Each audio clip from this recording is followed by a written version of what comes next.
Rhythm.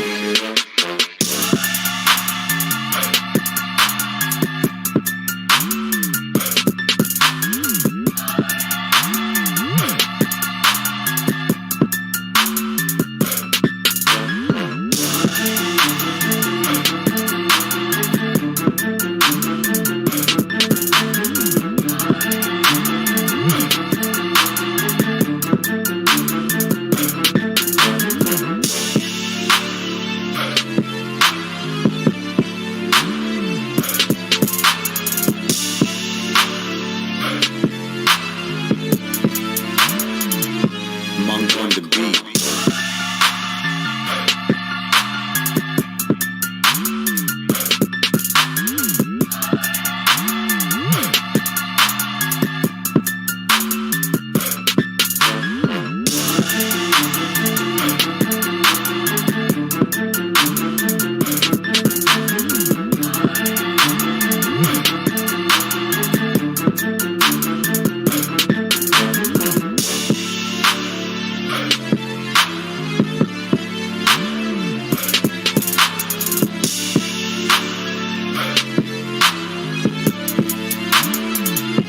Monk on the beat.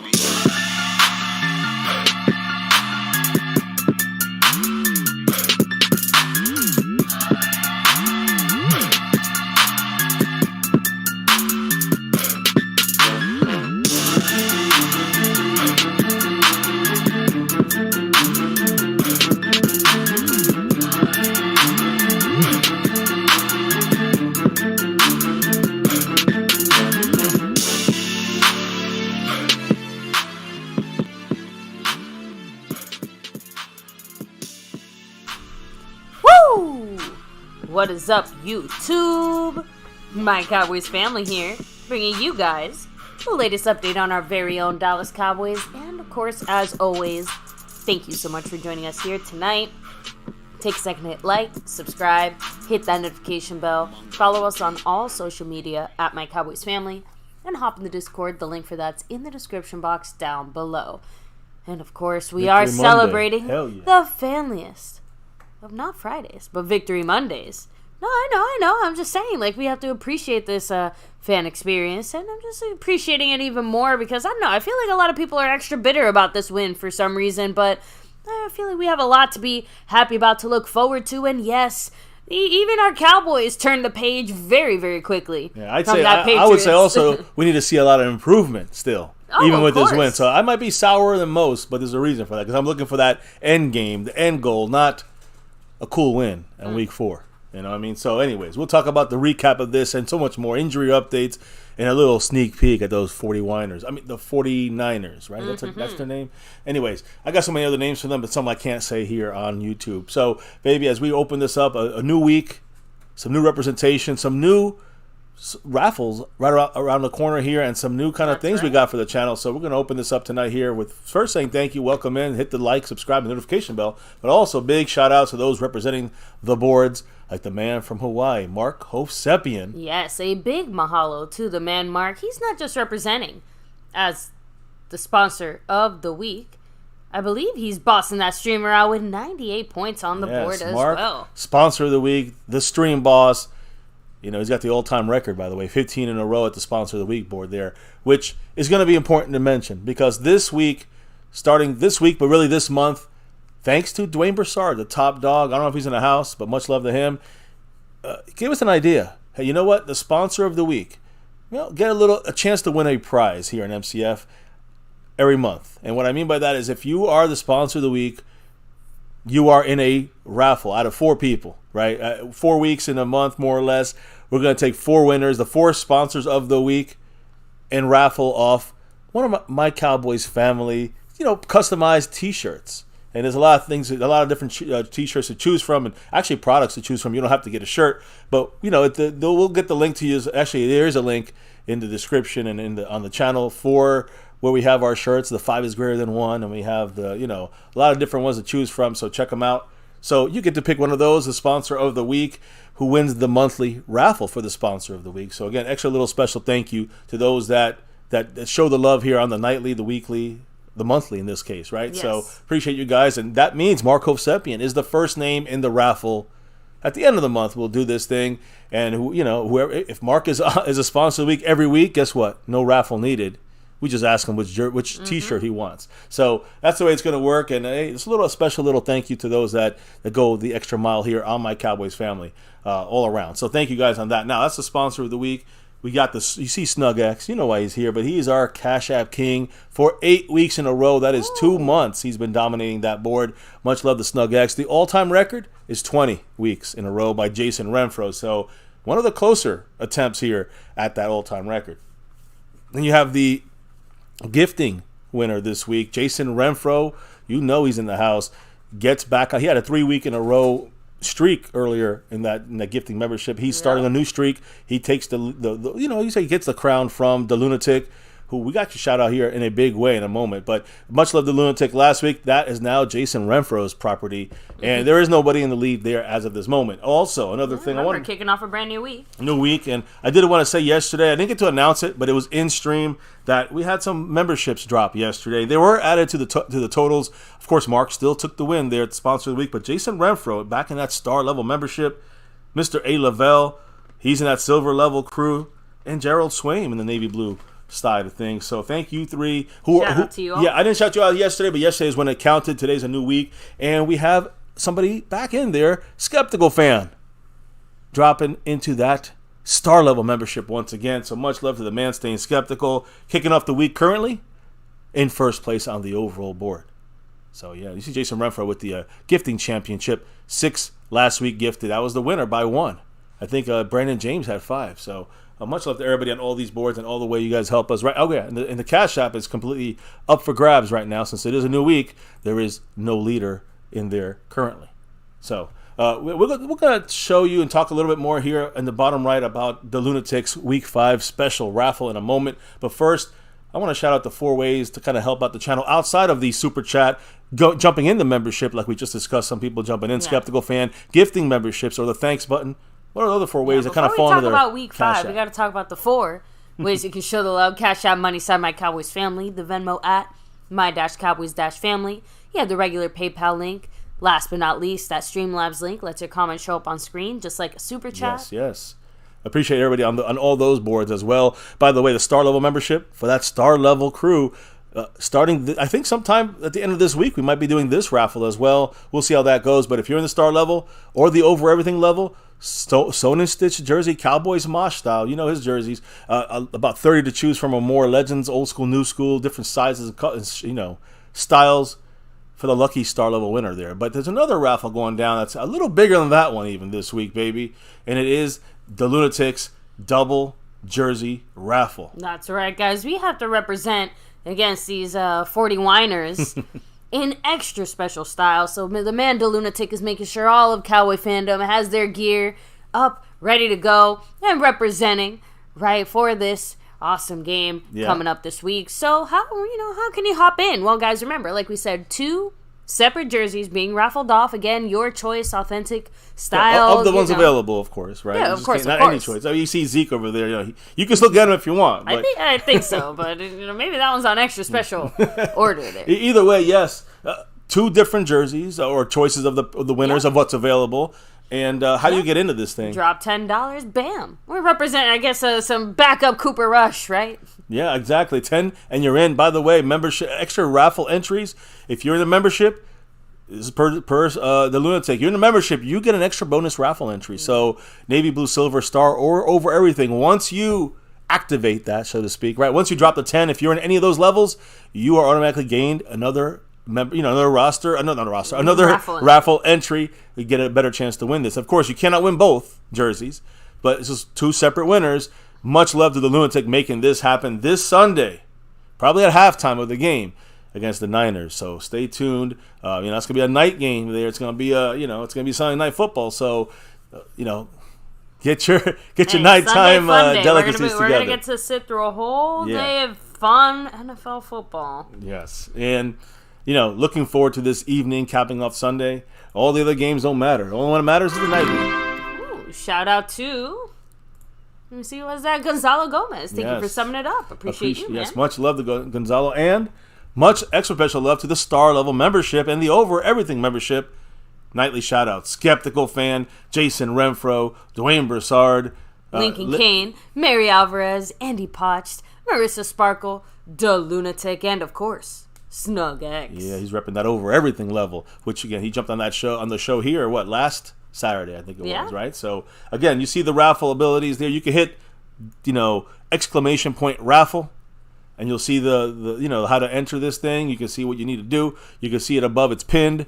And again, it doesn't have to be, if you're not a Cowboy fan, you could pick any other jerseys. Mosh got different sports, different teams. Ooh. But we represent the Cowboys here. So again, winner can choose. That's the good thing here. We're not forcing anything, right?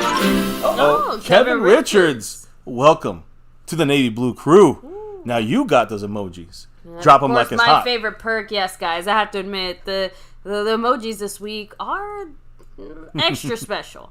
I have to admit. So they're anti-Niners. We've upgraded our 40 Winers emoji game. So yeah, we definitely. And by the way, just so everybody understands, Kevin Richards immediately on that second place board above, and he's 5 away from getting 2 raffle entries on Sunday for one of these jerseys. See how it works? It's quick like that, right? That's right. And again, he's halfway there, and if he gets there, he's got a membership, right? So he's in. Much so love, let me Kevin. go ahead and start with the shout-outs of the night since Kevin Richards kicked it off so well here. Much love, Kevin. And go Cowboys. Enjoy your navy blue emojis and all the other perks that come with it. You'll see. Already you got a perk if you get in the raffle. That's 2 perks on a Navy Blue Crew membership. Yeah. So we have the man, Da Lunatic. Yes. Much love to you, making Beach Cowboys. this happen. Yes. Stoned Immaculate 2. What's up? Hello and hi, of course. Kevin Richards hopping in there. El Fuego 2.0. Much love as well. El Fuego. Thomas Garrett, the superior Garrett, who, by the way, we'll probably be saying hello and hi to. Yeah, at the game. Rams. The Rams game will be at. Fun. The whole family. Yeah. Traveling Fools, what's up? Traveling Fools, hope you're doing well. We have Napoleon Bonaparte in the house. Much respect to you. Glad to see you back here again after that fun weekend we had together. Saturday party night. Yeah, James Payne, hello and hi. Yeah, trust me, the red zone is obviously an area of a special focus for basically every single Cowboy coach and player who spoke. Yeah. So we're going to talk a lot about this. Trust me, guys, a lot to talk about. So buckle up for a fun Scorpio, Monday night much kickoff. love. We got Spoony Dog in the house. Spooner. Black and Blue TV and the place to be. Skeptical Fan always staying skeptical. Always. Now look, we're never playing rough ball. Freedom first, you were not first. I'm sorry. Dun, dun. So, I think that's everyone here. Let me try to come back down. Well, we got a little troller in the house, but we got the man Kevin Richards moving up the board quick, like still in second, still behind the star level entry there by Mr. Skeptical Fan, who's leading the pack right now in first place. But Kevin Richards right there in second, and officially, guess what? In the raffle, has 2 raffle entries. Much love to Kevin Richards. Go Cowboys. Did he say anything? He said a classic Go Cowboys. That's what we're talking about here. Mark, by the way, all the way at 98 when we started off, down to 86, just like that. Damn. So again, you know what? Some Schoonmaker, not his favorite player, and not his favorite choice. But you know what? Tight end representation, because they represented. There's actually a lot of love for Ferguson from a lot of our coaching staff and players. But Ferguson was a 4th rounder. Schoonmaker was a 2nd rounder. Anyways, we'll get into this. Yeah, Ferguson's easier to love, is what you're saying? What I'm trying to say is Ferguson is outplaying Schoonmaker, even if you look at last year, this year. Montana 8 said, I don't like Schoon paper either. I got to see the play he dropped. It was a little high, whatever. Listen, he has to make a play. It was hit his hands. It was in double coverage. It was a nice pass by Dak, and it went right through his fucking hands. So Schoonmaker, get your shit together. But you know what? We're not gonna start things off on that kind of note. We're gonna start things off on a better note, right? The Giants lost tonight. Yeah, the Giants That's always did a good lose. note They to took an start things L off on. tonight. And look, sorry, I had to. I'm sorry, baby. I know I jumped ahead of you a little. No, it's okay. No, it's perfect. You got me on track here. I just wanted to make sure that I'll take this off now, the Lunatic, and we'll introduce ourselves here. Our little jumping and of course, VTubers. yes, exclamation point raffle, by the way, guys, in the chat if you want the details on that. Yes. And if Burn Bar's in the house, he can put exclamation point flute. Oh, yeah. I'll make sure to let him know when I see him. So we're here in the house, guys, repping the MCF, but always that star over everything. And let's talk about, we'll talk about NFL real quick, I guess. We can start off with the Giants. I'm going to start off with something else. I'm going to start off with basketball. Okay. Michael Jordan, my favorite athlete of all time, basically. The first athlete to make the Forbes 400 list of the richest Americans. Nah. He's now worth over $3 billion. For old Michael Jordan, yes. And by the way, I know Jerry's got a lot more than that, but the Cowboy team is worth like $9.5 billion. So Michael Jordan's about a third there to owning the Cowboys. Now, just a little quick note there. The Bills, one-man empire for sure. I'm telling you, yeah. Well, it's hard to do what Michael Jordan's done, but if anyone deserves it, it's him. Now, the Buffalo Bills cornerback Tre'Davious White yesterday got injured. Today they found out what it was. Obviously, he torn his Achilles, and he's gonna he underwent the MRI to confirm that. So that's done for him. Corners this year. in this league this year are taking the biggest L's. Horrible situation. Yeah. Sucks to see. Dropping left and right like our own. Unfortunately, that's why I said it's just like we're not the only team who's lost their starting corner to an ACL or an Achilles. Yeah, we're like the 7th team. Yeah, and again, specifically their number one guy. Yeah, I mean, it's like if you take every top corner out, now we're kind of even again, all right? We're kind of like, okay, we're back to the best of the cornerbacks. We're back there again if everyone starts losing their best guys. I'm not saying I want that. I'm just saying that's the way it seems like this year it's been happening. Now, and the night game tonight, the Monday night game, Seattle Seahawks at the New York Giants. The Giants the Giant fans have trash bags. Paper bags over their fucking heads, like the Aints and the Saints of the 70s and the 80s. So the Giants looked bad out there. They tried to hang in. It was like 7-3, and it was like, they were down 14-3. They were getting close to score, and Daniel Jones throws a pick six, 98 yards the other way. I mean, that's Daniel Jones. People say, well, if he had better receivers, then he'd be better than Dak. No. This guy has had a horrible, I don't know who he was throwing to. Dak has made a mistake here and there. Daniel Jones is making mistake after mistake, and it's not because of his receivers. It's because Daniel Jones sucks. Or at least is an average quarterback. How's that? At best. So either way, Giants quarterback Daniel Jones under pressure all night, got sacked 11 times. 11 times. Jeez. I think the Cowboys have the record for 12. Getting sacked. Yeah, they're one of the few teams that hangs with that record. I think there's a few other teams that also had 12. The Eagles and somebody else. The Bears. Yeah, but the 85 Cowboys I think had a 12 sack game. But anyways, they had 11 sacks on the Giants, Seattle Seahawks, and they ran away with the game. Like I said, it was 14-10. It was 14-3. It was going to be 14-10. It was a pick six, made it 21-3 in the beginning of the fourth quarter. Basically, it ended up being 24-3 final on Monday night. And like I said, Seattle, they themselves tied a franchise record with 11 sacks. And rookie cornerback Devin Witherspoon looking like the possible. We talk about Christian Gonzalez as possible Defensive Player of the Year nominee. He's going to be hurt. We're going to talk about that too from our game. But Devin Witherspoon, he's again shining on primetime TV. Racked up 7 tackles, 2 sacks, and a pick six in a dominant rookie display. So we'll be watching those guys, I'm sure.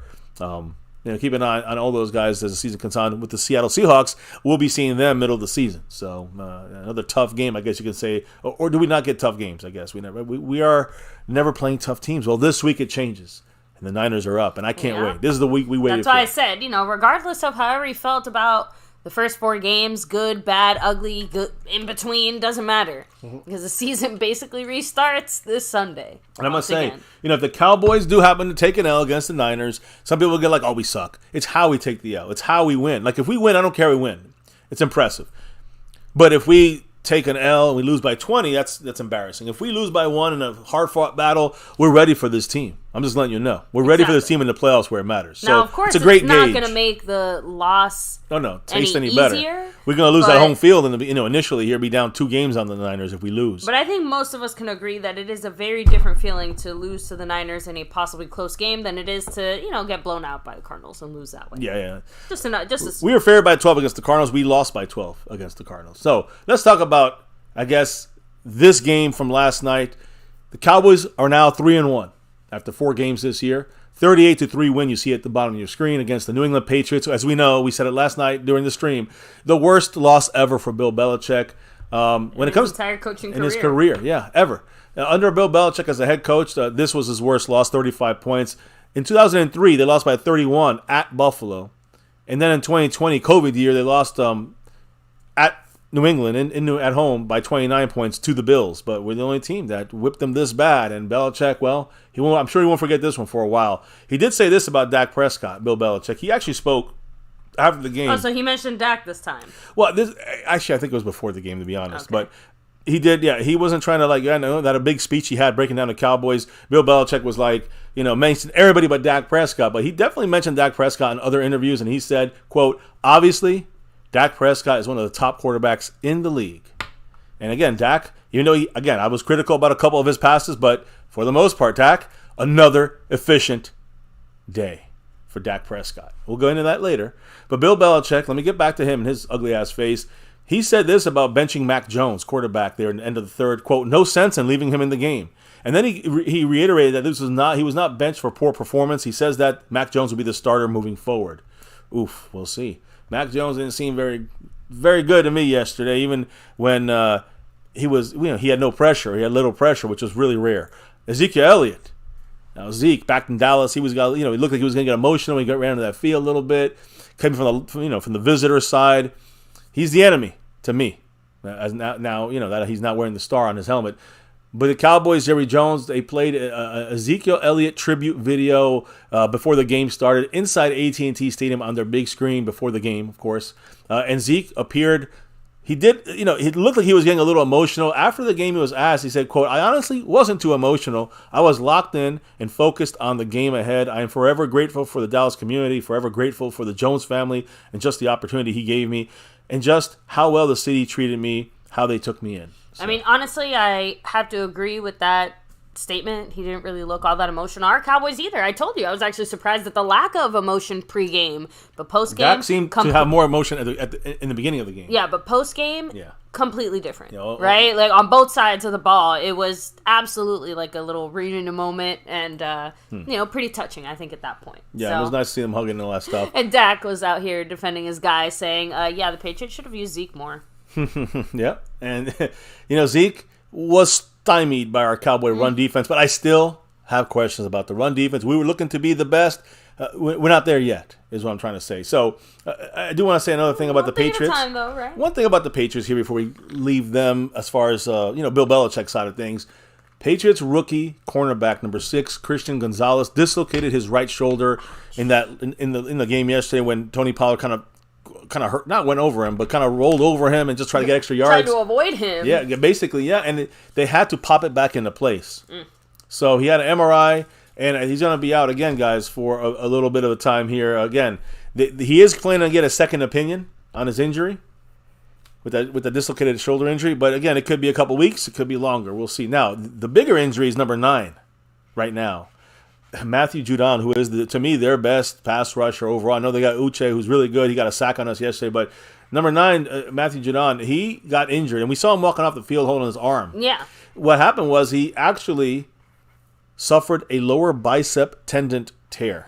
Shit, I thought it was some kind of like elbow injury or something the way he was holding his arm. It was the bicep, and that's not good. Judon is probably going to be out a while. And that's one of those things that's going to be out for a while, going to linger to get back in. He won't be the same. It's almost like the season's over for him. Honestly, it's a year of soft tissue injuries in the NFL. That's like the weirdest freaking soft tissue injury I've heard of in a while. So these 3 are the best guys right here. 69 out of there for a little bit. Definitely 6 gone for a little bit. Definitely 9 gone for longer, in my opinion. And number 55, Uche, is going to have to take over that pass rush in the defense. Now he's the guy leading the defense for a little bit here.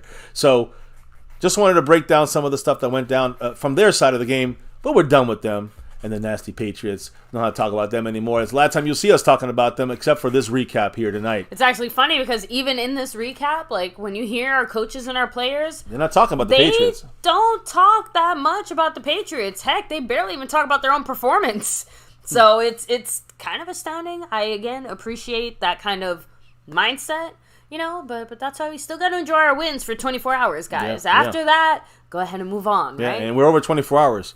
So that's it. No more enjoying the win. Now, let's talk about a couple injuries now, all right? Before we get to the comments and break a little more of a recap, let's get to the injuries, which are bigger than everything else, in my mind. And we're going to start with the main guy who cannot get injured, and that's Micah Parsons. He was walking normally back to the locker room. When he left the stadium, he was greeting security. He seemed okay from first look there. Micah, according to all reports, ended up tweaking that left knee, which I was talking about it yesterday. He looked like he was talking about that knee issue. Nothing serious, though, is the word. No swelling. Great news. And supposedly today, it looked good.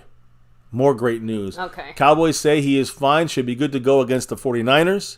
And again, should always scares me. But the point is that overall, it's basically you might see Micah. I think Mike McCarthy makes a mention, but you'll see Micah Parsons probably taking kind of a limited practice day or off vet day kind of situation coming up this week. Now that's one guy. Obviously, thank goodness he came back to play. He looks like he's good to go. Yeah, we had other guys that had bumps and bruises even during the game that we saw. Zach Martin's third injury of the year already, right? We saw his first injury. We didn't see it. It was in practice, a groin injury. Then he got rolled on by Pollard in the Jets win. He missed last week. This week he came back and got injured. Got rolled on again, I think, by Pollard.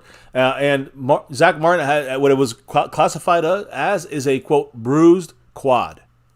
So got to keep an eye on that. I know the soft tissue situation is painful, but according to starting to accumulate for Martin. I know Zach Martin. I mean, it's started to tumble down. Some people are saying we shouldn't sign him for that reason.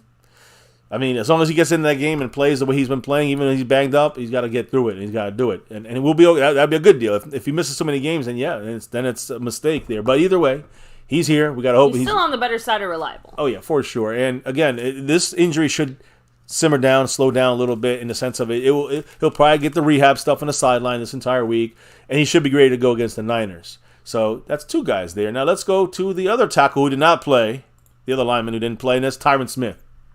Tyron Smith is making progress after missing that Cardinal game and missing this Patriot game with the sprained knee.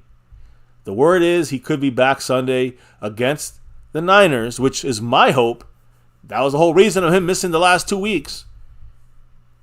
But I'm hearing also Stephen Jones and others percolating the idea that maybe the Charger game is when he'll be ready to go, which is in 2 weeks. And that would be a mistake. That would be unfortunate if he misses this game against the Niners. This is a bigger game in my opinion. So we'll see if he gets in there. And but the only thing we know that's good news about this, supposedly, quote unquote, it's not a long-term thing. Listen, if he don't play this week against the Niners and he don't play against the freaking Chargers, just so to say there's an issue with the Charger game, we should have IR'd him for 4 weeks. That would have been 4 weeks missed. So I don't know the BS they're playing with the injury this and injury that. We need to get this thing figured out with Tyron Smith and get him back in the goddamn field. Now, the last injury that we have to discuss here happened in the game yesterday on offense. It was Rico Dowdle, number 23, the running back. He suffered a bruised hip. So that's good news. I thought it was going to be much, much worse. So this bruised hip, again, it was a concern because it was the same hip he fractured 2 years ago. That's the key there. Yeah, no wonder we freaked out. Yeah, so that's why he was kept out of the game. That's why they wanted to do more testing. But the good news is it was a bruised hip, no fracture. Great news, just a bruise. And Cowboys are saying that they believe there's going to be a chance for him to play against the Niners. If we don't, we got to find a running back that's ready to do that work to carry some of the load for Tony Pollard that we used to give to Rico Dowdle. Stephen Jones did add in there saying, quote, they are more optimistic today than they were yesterday about Rico Dowdle's injury. I'm sorry. Well, the quote was more optimistic is the deal now. That's the quote. They're more optimistic. But more optimistic on Rico Dowdle's hip injury, contusion, a bruise. That's what Stephen Jones called it. And they said, here's what the Cowboys said, though. What are we going to do about running back if there is an issue with Rico Dowdle playing this week? Practice squad elevation. Malik Davis, which I like. I have no problem with Malik Davis. So Malik Davis is going to be the next man up from the practice squad for a week if needed. It definitely feels like the smartest move. The Cowboys said they'll do that before they go off of the reservation, so to speak. So before they go outside of the Star and off campus, out of the building, they're not going to bring in another running back anywhere else. They're going to bring in Malik Davis and move him up from the practice squad if Rico can't play this week against the Niners, which is funny because that was the game that caused a lot of friction last year in the playoffs against the Niners, where they didn't give Malik Davis a lot of reps, and he was pissed about that. So, and then with him getting pissed, they put him in a doghouse, basically, Malik Davis. We'll see. Rico Dowdle might be down, but Malik Davis will be ready to go if he cannot get in. Rico Dowdle cannot play in this week. I'm sure they all will not play.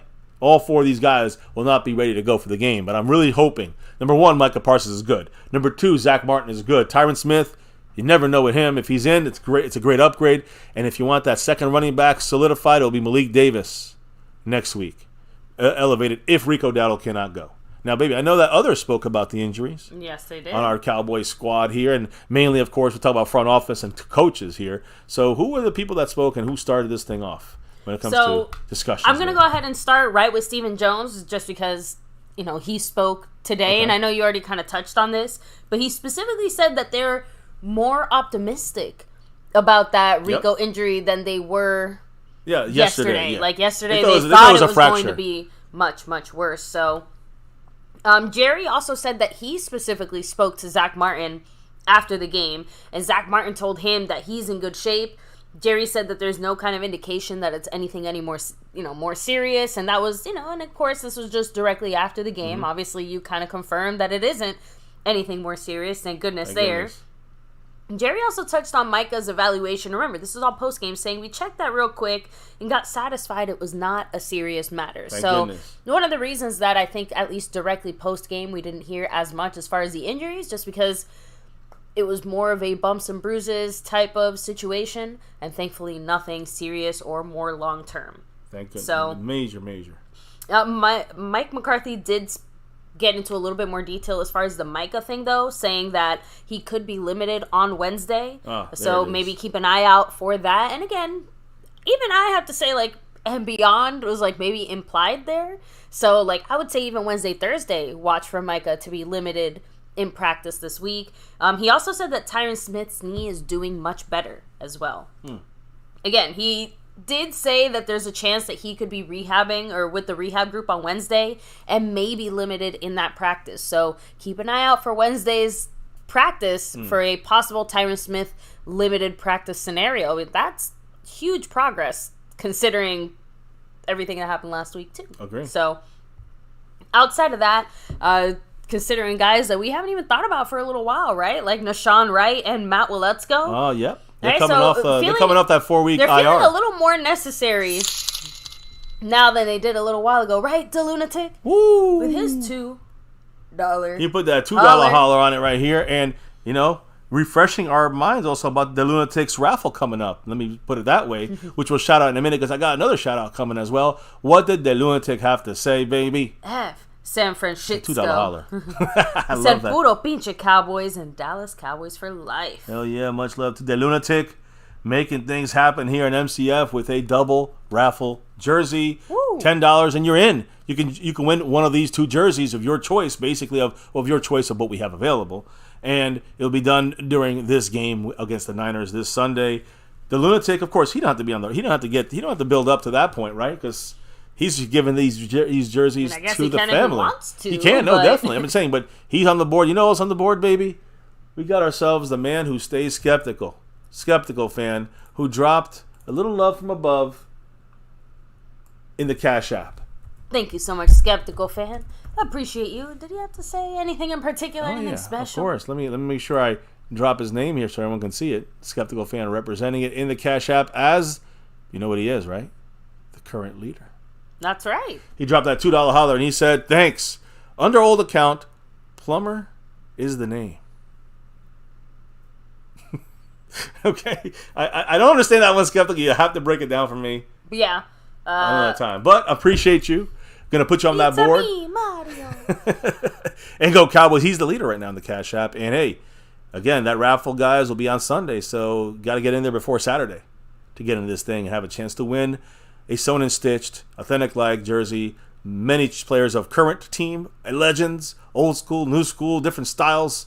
You got the color rush. You got the Thanksgiving throwback, the old, everything. Rolled away. You know the deal. So sorry, baby. Go back that's all on. good. Kind of rolling back, like I said. So Nashawn Wright, Matt Waletzko, both of these guys are technically designated to return or can be designated to return this week from that short-term IR.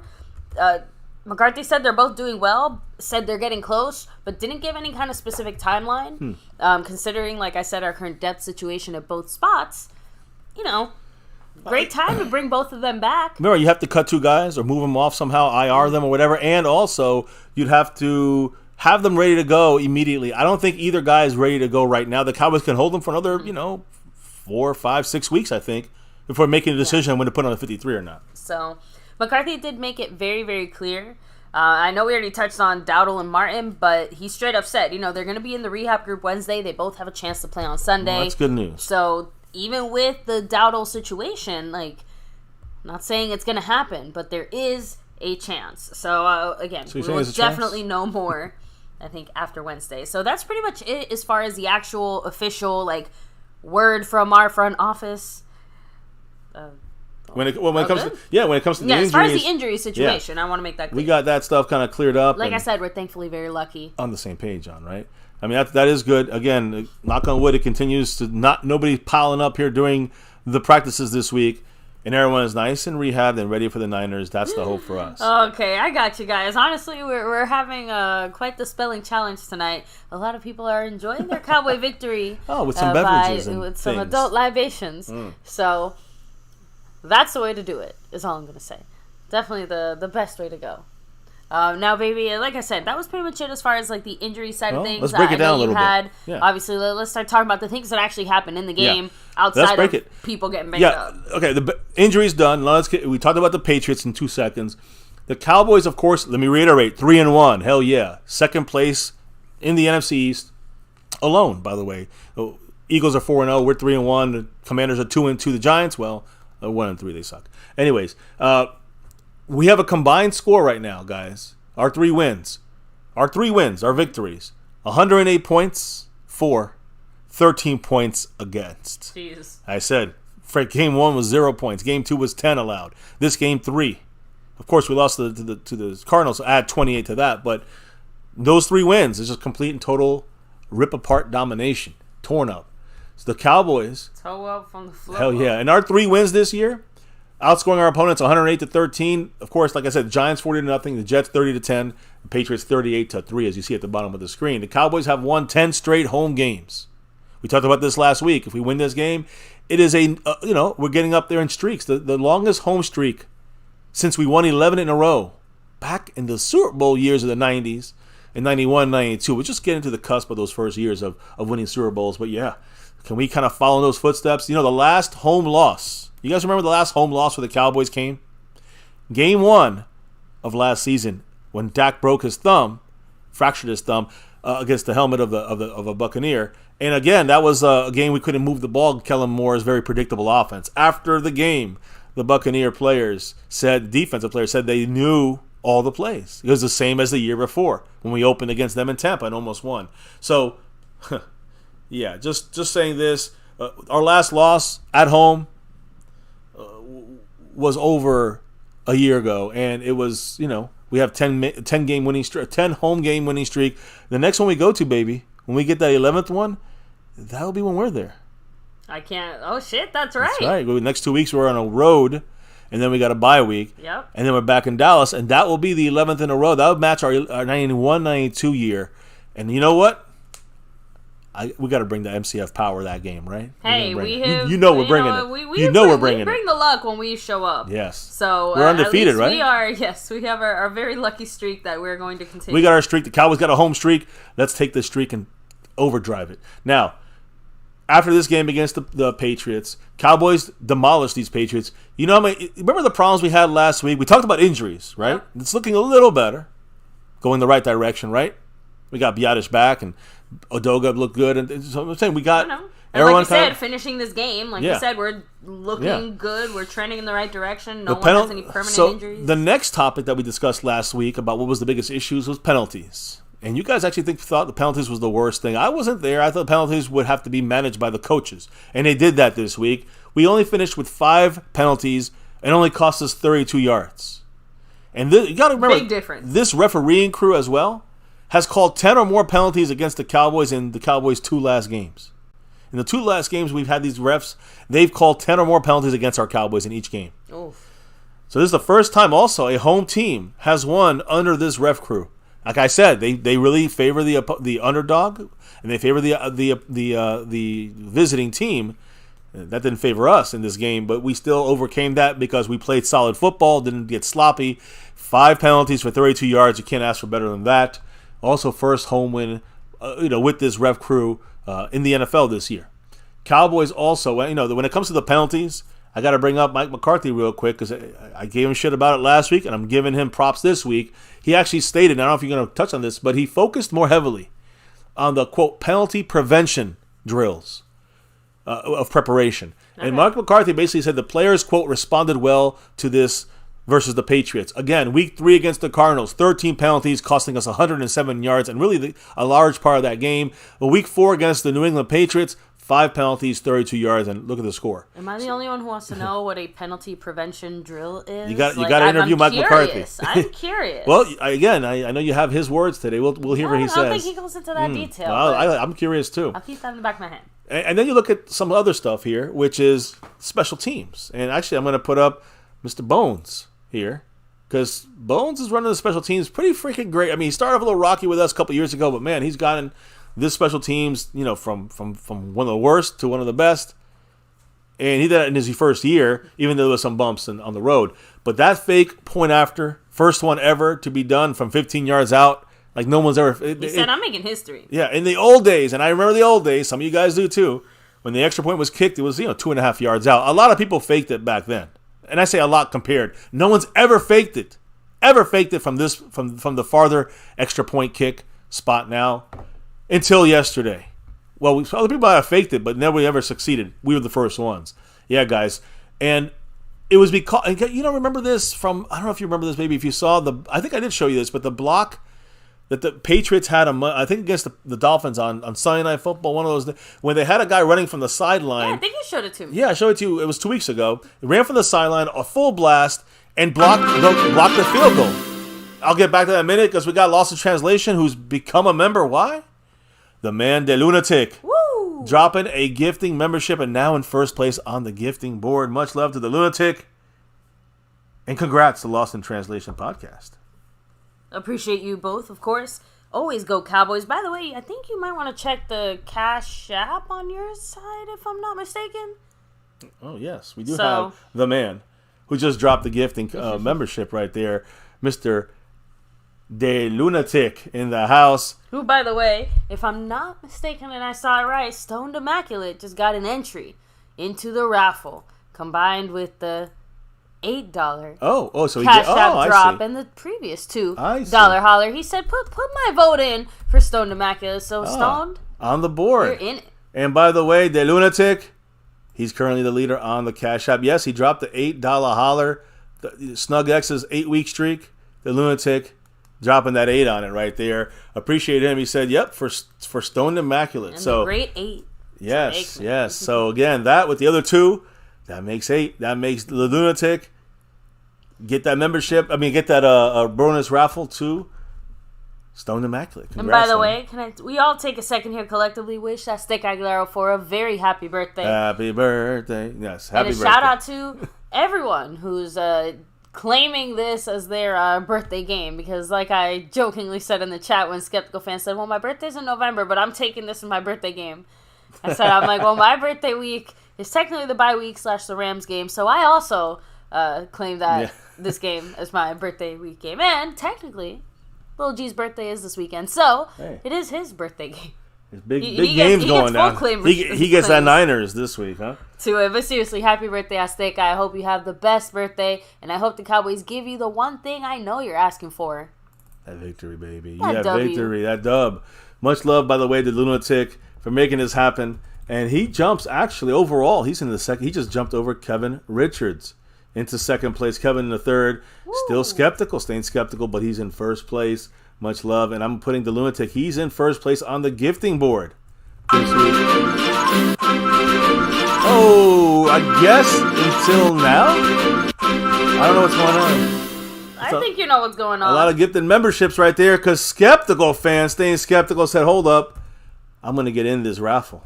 And he did. Right Shout there out like to that. You, Skeptical Fan, because yes, you just said it. He gifted 5 memberships Woo! to the family here. Man. Again, I don't know how exactly it happened, but shout out to Eric Wallace, my Cowboys family. What? Justin Again? Quarles, the Q-Man. I don't believe Baby that. Chaos, and Presley Mitchell. Wow. Everyone in the house. Way to go. That is Skeptical much Fan, love. always staying skeptical. Skeptical is now in first place on the gifting board, first place on the overall board. He's winning 5-1, and like I said, in the gifting board with the Lunatic, battling that out. Man, it's hitting already. And Skeptical, he's got the membership. He's in the raffle. We got like 3 or 4 people already in this thing. We haven't really kicked off the stream yet, in a way, I feel like. So can't do this without you guys. Guys, you guys are fantastic. The Lunatic Skeptical Fan. Kevin Richards. Go Cowboys. That's all I can say. You guys are the best. So anyways, I don't know if there's a comment or two maybe before, or maybe you want to say your comments here about Bones in a moment. But I just want to make sure we shout everybody I have out. quite a bit to say about that. Congrats to everyone, by the way. And I'm so happy to see Justin Quarles, the Q-Man, being gifted one there. I didn't realize he was one of the gifted ones. Yeah. The Q-Man gets that. And go Cowboys. So, yes, back on concentration here, guys. Concentrating this thing. The special teams thing, when it comes to Bones, the Patriots had a guy that would rush across the line of scrimmage and then with that speed and get in there past the blocker and block the field goal against the Dolphins. That happened a couple weeks ago, right? So that's what Mr. Bones Fossil here studied and knew this was coming. He saw on film the Patriots are very aggressive coming off the right side, specifically the right side of our offensive line. They were always coming boom, boom, boom, right? When Fossil saw this, and again, remember, this is the second touchdown, was it? Yeah. It was the second touchdown we had scored. So the first time we were watching, were they going to come on that right side or we're going to go on the left side or how are they going to handle this? Belichick went hard, right? And Fossil noticed this. And so he decided to get after it. Oh! The way the lunatic get greased getting congratulatory membership. That username. Get greased. Much Caught me love. off guard there, but shout out to you, the lunatic, gifting another membership there, showing the love with the family. Yes. Get greased. Drop them if you Sounds got dirty. them. Sounds dirty. Get greased. It does sound a little dirty, doesn't it? That's why I said in the house. And with that, by the way, he could add somebody else if he wanted to. It's in the hands of the lunatic here. If you want to add somebody else, it's your option there. The lunatic is your raffle here on MCF. So thank you, the lunatic, and it's up to him. He has another name available. Go Cowboys. I guess technically you're in it right now. Oh yeah, but Nah. if he wants to be in, he wants to be in. He's more than welcome to be in. Oh shit, I have Skeptical Fan on the board twice for some crazy ass reason. Sorry about that. There we go. We got three. Nice. He's on the board. Yeah, Skeptical twice. is dominating. So appreciate everybody. Aztec Aguilar in the raffle. There you go. Is. You showing some Make some birthday love too. I won't be able to I know. Don't worry. I'm taking screenshots. Ah, good. So I took a Azteca. screenshot earlier when you mentioned Stone Immaculate. And remember, if you're in the raffle, whether it's gifted or not, if you're in the navy blue crew, silver level, star level, over everything, you get a second entry as well. So if right now you want to be in this, you want to get, you're gifted a membership, then you better maybe get a chance to get in there. You got 2 raffle entries for one of the 2 jerseys available on Sunday's major The Lunatic raffle. You see at the bottom right of the screen there. You see it if you see it pinned up top. You see it if you hit ! raffle. You'll see the information there. So much love, The Lunatic, again, the man there, and still in second place on the overall thing here, but he's given 2 right now, 2 memberships, so he's at 2 to Skeptical's 5, kicking off this week when it comes to the gifting board. So I love what he saw. Mr. Bones here ended up seeing that that Belichick was rushing hard on the right side and had this planned, right? So what happened was he took it to McCarthy on Tuesday and kind of said, let's bring, maybe we'll use this in the game. And then he took it after kind of talking to him about it. McCarthy said, give it a try in practice. And he took it to the special teams on Wednesday. That's the breakdown. Tuesday, he kind of brought it to McCarthy. McCarthy said Tuesday was the idea and the kind of approval. Discussing behind the scenes. Yeah, the approval from McCarthy to use it. Wednesday was all right, let's try to work it in. Let's practice. Let's see how this looks when we implement it, right? And then he said he went through 1 rep to make sure it stuck. And, when he saw them rushing from the right hard, he said, let's do this on the 2nd rep. And it worked. Touchdown. 2-point conversion, Cowboys, and probably the longest 2-point conversion in the history of the NFL, possibly. So pretty cool there from Bones. Now he had said some things, right? Bones had spoke on things. I know we had other, and we heard from our front office a little bit as well as far as like some post game stuff. Yeah, I was gonna say if special teams concerns. You look at Brandon Aubrey; he's tied for the NFL lead in scoring points in the NFL. Good for him, Brandon Aubrey. He has 48 points. That's tied for the number 1 in the league. So, baby, I'll leave it at that. But he never missed again, as you famously say. So, now real quick, Bones was asked if there's any kind of like in-house contest with the special teams guys, the same way that there is on defense, because we've heard about the defensive one a little bit. But Bones did confirm, and he's like, yes, there's a participation points system.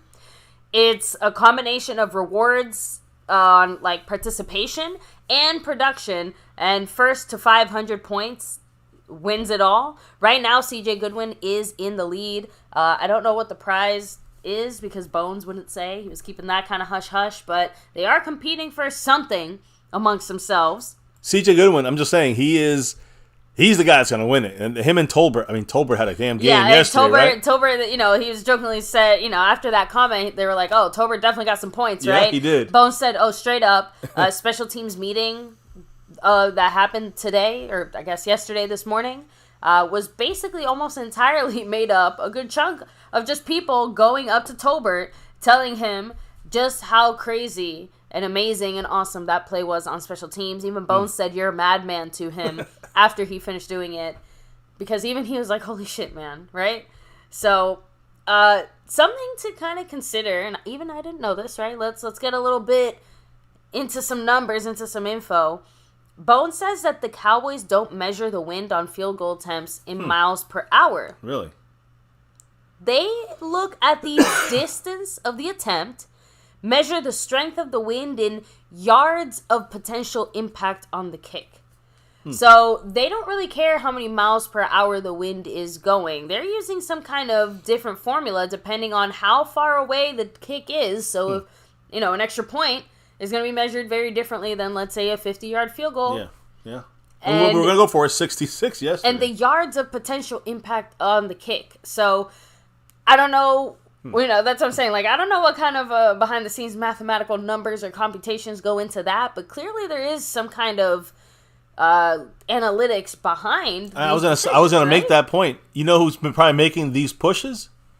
The new analytics team, John Park, Sarah Malapalli. These people are probably pushing a new kind of wave of analytics at the Cowboys. Again, they don't have to use everything, right? But it sounds like Bones is using this. I mean, yeah. So it might work. I don't know. It seems to work so far. Knock on fucking wood. I was going to say, please let's not jinx it, but yes. So something else to consider is the way that Bones in general, like we've gotten very good at applying pressure on extra points. We've blocked an extra point this year as well. So that's another kind of feather in his cap, right? Chauncey Golston did actually have a little bit to say about Bones in that regard by saying, you know Bones, he's a guru back there. He's going to see all the tendencies. So, that's true. You just talked about that block, right? And that just happened. You just mentioned how he saw that tendency in the Patriots. Right, coming from that right side aggressively. So, again, he's definitely doing his part. If they're going aggressive, you throw that side. They overrun you, and you got an easy touchdown for Chauncey. Golston adding in there. They were sending everybody. If you're going to send everybody, you've got to be held accountable at some point. That's all that was. By the way, I love it. Just stick it right in Belichick's face. Golston was also asked what he calls that route, because remember, he had a fantastic play there. You know what he calls it? What? The get open. Just get open. Get open. Well, it was easy to get open because they all ran past him and he was wide open. All he had to do is, listen, it's a defensive tackle. Inside, outside, defensive tackle plays a 3-tech, sometimes a 1-tech, and he's out there rumbling, stumbling, bumbling for that now, 2-point conversion. Would we be talking about special teams if we didn't harken back to the past and bring back some Jason Garrett era cuteness? No. Some Garrettisms? Because Mike McCarthy said this about Brandon Aubrey. I've seen him kick it in the high 60s. I would have loved to have given him that opportunity right before the half. Oh, no. So he wants long field goals. Yeah, he's not necessarily wanting them or looking for them, but he's not opposed to them. He's down with them. And he's down with them. And clearly the way we almost kicked that 66-yard field goal, that was not a front, that was not a fake, that was not a feint. That's to me, that's the negative part of the analytics, the scary part. Well, scares me.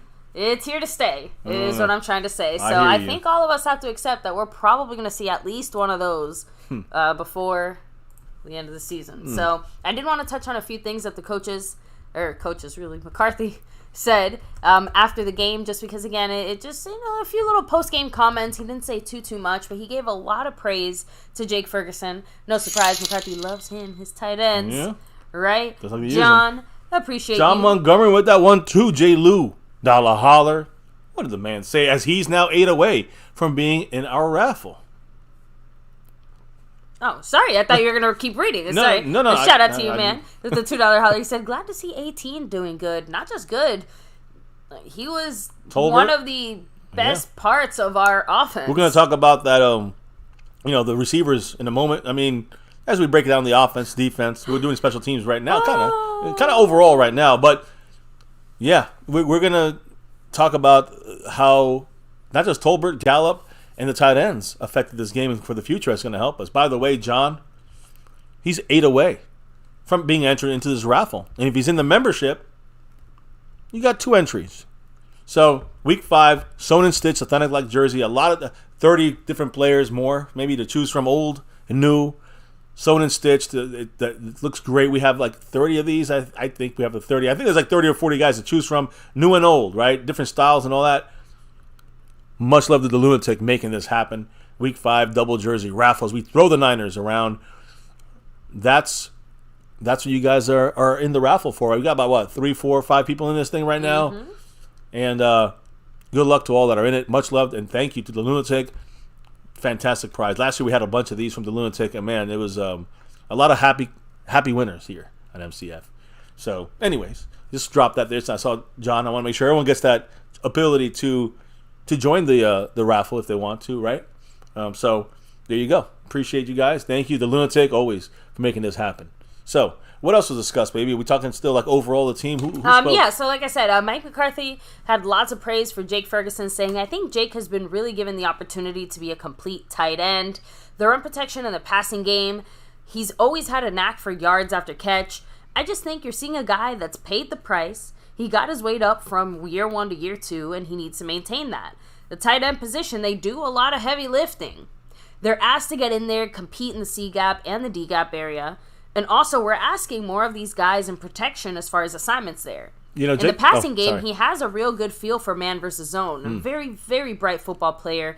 Very, very instinctive football player. So, honestly, what he lacks, and I'm stopping, that was the end of McCarthy's quote, but what he lacks in ability to catch the ball, he more than makes up for all that good football awareness, IQ. Knowledge, quickness, IQ, blocking, understanding the assignments. He was rated yesterday. He was the 3rd highest rated offensive player for the Cowboys. Wow. He went again. Good for him. He went 7 targets for 7 catches. You see there. Hold on, another one for 77 yards. Oh, okay. That's what I'm saying. Like he really did his job out there, guys. You said this is for you, Tyron. Yeah. This is for you, Diggs. A lot of 7s for him, but yeah, 7 targets, 7 catches, 77 yards. We're going to talk a little bit more about it. I got a little bit more a special thing to say about Mr. Jake Ferguson here, and he's come up big, I think, for us because McCarthy's utilizing him in the freaking scheme a little better, it seems like. Last week, he kind of forgot about him. I feel like it's a combination of things in the sense that Ferguson has obviously improved from last year, like McCarthy pointed out, and McCarthy is using him better. More. So, overall, when it comes to the offense, McCarthy said it, we want to get started on offense, but the defense really set the table with the takeaways and the field position. Weeks 1 and 2, the performance was very similar. Mm-hmm. I thought our defense really got back on track this week. We stopped the run. We got the quarterback. Even though we get those sacks, we still obviously did a lot of damage there. Offensively, adding in there that Dak Prescott is playing very well and that the ball distribution is what you want to see. So take that however you guys want. McEwen also is recovering from that fumble from Turpin, right? McCarthy was really happy about that, saying, if you keep running, good things happen. Yeah, and you follow behind. There's McEwen, smart, like Biotish weeks 2 and 1, right? When he was following behind and got the recovered fumble. And we have a happy little winning streak at home right now that Mike McCarthy is very partially responsible for. He added in there as far as defending our home turf. I mean, you have to win at home. As long as I've been in this league and you go back to the early 90s in Arrowhead, it's no different here at AT&T. You have to win your home games. You've got to take advantage of this phenomenal crowd, this incredible atmosphere. It's the same way on the road, too. We're very, very blessed to have a tremendous fan base. But you've got to win your home games, and you've got to look at the playoff teams. The numbers tell a different story. It's about protecting your own house. We win at home, and we lose a couple on the road. We'll be well set in the playoffs, maybe enough to maybe clinch a first-round bye. It depends who we win and who we lose to. One good loss to the Cardinals, that's for sure. Yeah. The last little thing I had to say here for now was just Jerry Jones was even a little flabbergasted at just how badly we laid the smackdown on the Belichick Patriots. He said, I didn't expect this type of showing today. It's surreal when you look at how well the Patriots have competed all these years. We had all the respect in the world for them. Couldn't have pictured being able to have the score like this. It's kind of inspiring. we'll build on that because that did us some good. Yeah, well, I agree with everything you said there. Just don't overhype it, Jerry. Don't overhype it. I agree. So now, when we talk about the offense, I don't know if you have Dak yet. I think I talk about Dak here a little bit first. I was going to say, I actually think it's back to you for a little bit here, baby. Because we're going to talk a little bit of the offense here. Overall first, Cowboys, do you guys know that since 2021, Cowboys have 27 wins, 11 losses in the regular season. The last 2 years plus, right? Only the Chiefs, who have 29 wins, 2 more than us, have more wins in that same time frame. So, yeah, but they have 2 Super Bowls in that time frame. We have 0. So, again, it seems like just winning in those big, key, clutch moments is still one of the biggest problems. It feels like our red zone situation. We can drive down the field, right? We can have winning seasons and win games. But when it comes to the red zone, when it comes to scoring those touchdowns... There's always something we're lacking. Yeah. And it's like a major fucking eyesore. Well, you know what? Not settling for field goals needs to be like the mantra priority for the rest of the season. Well, you're talking to the wrong guy, and Mike McCarthy, he's going to settle those field goals. And he's going to kick them from 60 out. So anyways, the Cowboys, when you look at DVOA, what does that mean? I'm going to make it easy. It's efficiency. Our efficiency as a team, our ratings before this Monday night game tonight, overall in the NFL, we are I'll tell you in a minute, because the lunatic is dropping that J. Lou $2 holler right there as he starts to maybe add on for another one, for another entry for someone. Another one. We'll see. But the lunatic in the house with that $2 drop, what did the man say? Said big boy football. You win in the trenches. Those Dallas Cowboys for life. Those are what we call facts. Yes. Trenches win them. It's funny, usually I heard defense wins championships, but I heard Shannon Sharp today say that red zone wins championships. They always move in those damn goalposts, aren't they?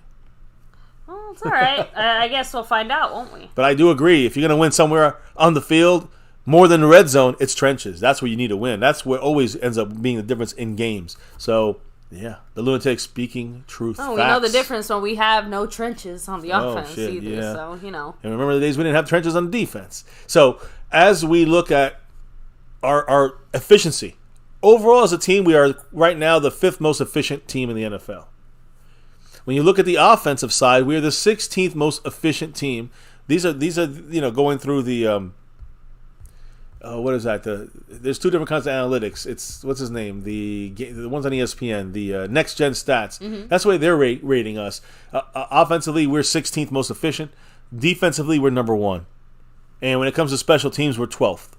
That's how they're rating us there. When you look at us through the PFF analytics, the Cowboys are number 1 on defense, and we are number 1, 2, 3, 4, 5. We're the 6th on offense, believe it or not, right there with the Chargers and Kellen Moore when it comes to efficiency. So very good all across the board here, but we know the one part, if we didn't lack in red zone, we'd probably be number 1 or a top 3 on offense and number 1 on defense and be 4-0.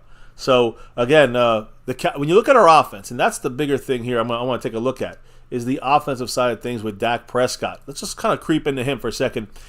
Even though McCarthy's the one calling these plays, Cowboys align in a shotgun. 2nd lowest in the NFL. And that is a huge change. That's Mike McCarthy. That is a huge change for this offense. Guys, 52% of the time we're in shotgun. So that's the 2nd lowest rate in the NFL. You know how much we've done this in years past? Always in a shotgun. Always nonstop shotgun. I've been screaming, get him under center. He's much more efficient under center. And not just Dak. The offense is more efficient when Dak's under center. Cowboys currently rank 5th in play action pass percentage through the first 4 weeks of the season. Again, 5th best play action team. That's what I'm talking about. We're moving down the field. So I've been saying this for 6 years, and this is what makes this offense really fly down the field. But somehow the red zone, there's no game plan there yet developed by McCarthy. So look, all I know is we made progress. Like we said, it's you can't take everything away from what just happened about 24 hours ago.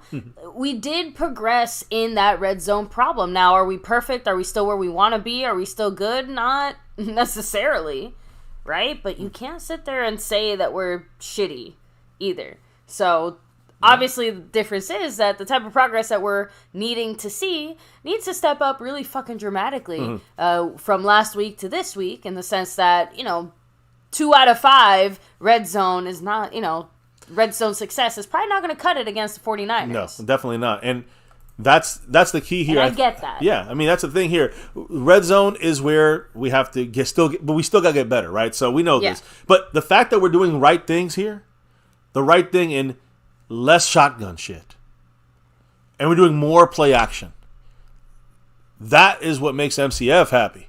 That makes me happy when it comes to our Cowboys. Even if the red zone has me furious. Now, when it comes to red zone, let's get to the furious. The Cowboys converted 36.8% of our red zone plays.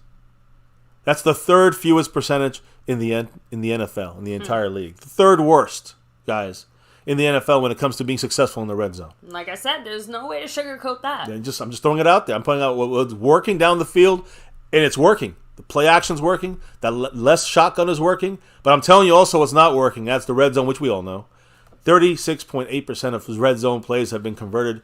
Third fewest percent in the NFL. By the way, the Cowboys are number one in third down conversion percentage at 51.6%. We are number one in the league at making third downs. So Mike McCarthy's game plan for Dak Prescott on this offense is working. We're moving, we're incrementally moving, and we have good enough players that get those third down plays consistently and convert. We're doing it over and over again. So red zone, shit stops. Red zone, we start to not convert those third downs there.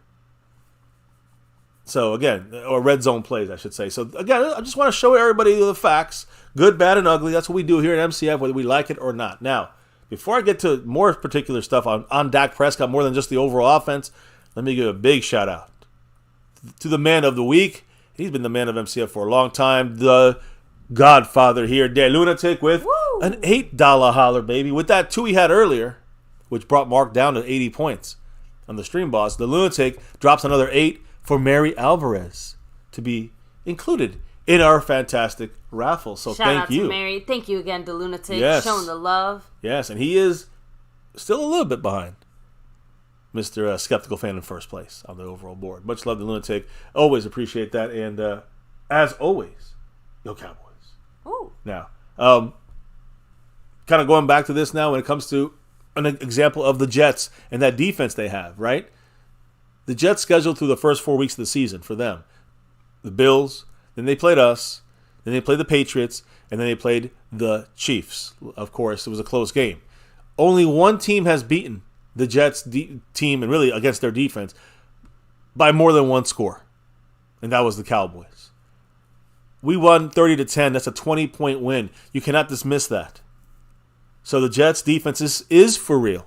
They do not get, kind of pushed around like this, like the Cowboys did get most of our points, 24 points. Two of the best quarterbacks currently in the league had their shittiest games against said defense, right? Josh Allen and Patrick Mahomes, respectively. So, we can't sit here on one hand and call these other guys great and doing a good job against this tough defense and matchup, and then on the other hand, turn around and then say, oh, we only beat shitty teams and do good against shitty defenses. Well, the thing is, right. Haley94 Word pointed out way at the beginning of the stream that even when you take away all of the defensive points and all the special teams points, Dak still covered the spread against this Patriots game. So regardless, Dak Prescott or the offense or however the heck you want to split it, still did their jobs and won the game. Again, I think that when you look at Dak Prescott and the offense, the way it's running, I count those. I don't count if we get the ball on the 5-yard line because of a turnover. I don't count that as an offensive point. I just don't. I know we got to get in the end zone. I know it's still the offense has part. That's a defensive heavy score. So when I look at the Dak Prescott led this team with this offense, and Mike McCarthy's offense, to 18 points against the Jets in the first quarter, in the first half. That's pretty fucking good. It ended up with 24 points for the offense, and we still would have beat this team 24-10. It was domination. Just on offensive points against the Jets. So when you look at Josh Allen against the Jets, starting off the season, 70.7% completion percentage, 236 yards, 1 touchdown, 3 interceptions, and 1 fumble lost. Patrick Mahomes against the Jets, 60% completion percentage, 203 yards, a touchdown, 2 interceptions. Dak Prescott against this same Jets defense, 81.6% completion percentage for Dak Prescott. 255 yards of passing yards for Dak Prescott. 2 touchdowns, 0.0 interceptions. Although he probably should have had that one against Sauce Gardner, but coulda, woulda, shoulda. Maybe Josh Allen should have had another one. Maybe Patrick Mahomes would have thrown another one. Whatever. They didn't get it caught, which is, again, to me, that's a good Jets defense, and we played the right offense against them. If we scored in the red zone, it would have been 40-10. Oh, yeah. That game. Easy. 40. It might have been 44-10. Not even close. Yeah. So, I mean, the Cowboys. I guess, you know my point. Yeah. We showed out there and did. I mean, again, you got to put everything in context. Quarter of the season, the regular season, that's what we're looking at right now. So, again, Cowboys in this game, this is important here, with Dak leading the way, had 4 drives of 10-plus plays against the Patriots. That's fantastic. We had long drives that were successful drives against the Patriots. The Cowboys lead the NFL this year with 16 drives of 10 or more plays. That's crazy good. And Dak himself, of course, we know his numbers. It was, again, it's managing the game here. 28 of 34 passes completed for 261 yards against the Patriots and 1 touchdown. He also had, of course, an 82.4% completion percentage. Season high for Dak Prescott, the 6th highest of his career. Dak, when you look at the analytics of next-gen stats, Dak Prescott completed 10.7% of his passes over expectation in Week 4. That's a 7th game with a number of 10% or more when over expectation. Analytically means extremely efficient. And that's over the last 2 years, guys, the 7th game like this. No other quarterback has done that more than 5 times since 2022. And only 2 have more than 3. So Dak is the definition of consistency and efficiency. I'm talking about, again, in Kellen Moore's offense or in Mike McCarthy's offense. That's some of the good stuff right there from Dak Prescott. Exactly. He's also the 2nd highest graded quarterback in Week 4 from PFF. All right? And he made that, how he got that big bump on his, his kind of rating, you wonder? He had 2 big-time throws. That was some of the stuff the analytics bump up. He had 2 big-time throws plus 2.36 seconds second time to throw. So what I'm trying to say is he gets the ball out quickly. Dax, when you get the ball out quickly, it makes you more, and you're completing your passes, that bumps up all your numbers. That shows you're a very efficient quarterback. Dak is rocking it. But guess what? Even if you're saying Dink and Dak, no, it's efficient. It's not efficient, even that, but just we started to finally see just this past game some more of those deeper bombs that we wanted to see actually a little being bit completed, right? So I saw quite a few 15-plus yard passes in this past game. Well, the big pass was a touchdown to CeeDee Lamb. I mean, that was a 21-yard pass. Don't forget, I think Gallup had a big play. I think Tober had a big play. I think Ferguson had 50. Was we didn't even see the Tolbert right on the one. Border. Yep. Yeah, so I'm just saying, there were quite a few plays spread around, deeper down the field. All those different names that we just mentioned too. That's 4 or 5 different guys that had successful targets, completions that were bigger plays. So that's what we want to see. Yeah, so Dak Prescott, guys, fantastic numbers there. Dak completed, again, 28 for 34, 264, 261, 1 touchdown, but his 82.4 completion percentage, season high, 6th high of his career. He had a 108.5 passer rating. His 2nd game this year with an over 100 QBR rating, over 100 passer rating. And that's the 52nd of his career over 100, which is the 2nd most 100 rating games in an NFL quarterback's first 8 seasons. So, listen, I was mad with Dak yesterday on a couple passes, specifically that 4th down pass he missed Ferguson, but he played an amazing game, even with a couple of his tweaked passes, not great, a little inaccurate here, and I think he missed on Ferguson on that 4th down. But outside of that, guys, how can I criticize his overall game yesterday? I can't. Neither should you, because he had a fantastic game, efficiency-wise. So, can I give him props? He was the 2nd highest rated guy in the Cowboys on offense. He was the 2nd highest rated guy. Tyler Smith was the only guy in front of him. Dak had, if I'm not mistaken, a 90.0. That's elite quarterback rating for yesterday's game, believe it or not, through PFF. So, again, not that he's elite or whatever, but it shows you he has his moments where he, will be elite efficiency out there, which makes him a top quarterback, 2nd best this week when it comes to those ratings and those rankings. And I say that as a guide. I don't mean he's the 2nd best. It just means he did damn good this week. Whether you accept it or not, believe it or not, or, I was kind of, mine sometimes plays tricks with you, but you can see how efficient it was. Fantastic numbers in game by Dak Prescott. So I know he spoke, if I'm not mistaken, yesterday after the game. He had a couple of things to say. He did. And I know some offensive players also spoke. I have a little bit more later on to talk about when the offensive line. I got to give some props there, and a couple things on the receivers before we get to the defense. So we'll stay with the offense and Dak Prescott. What did Dak have to say?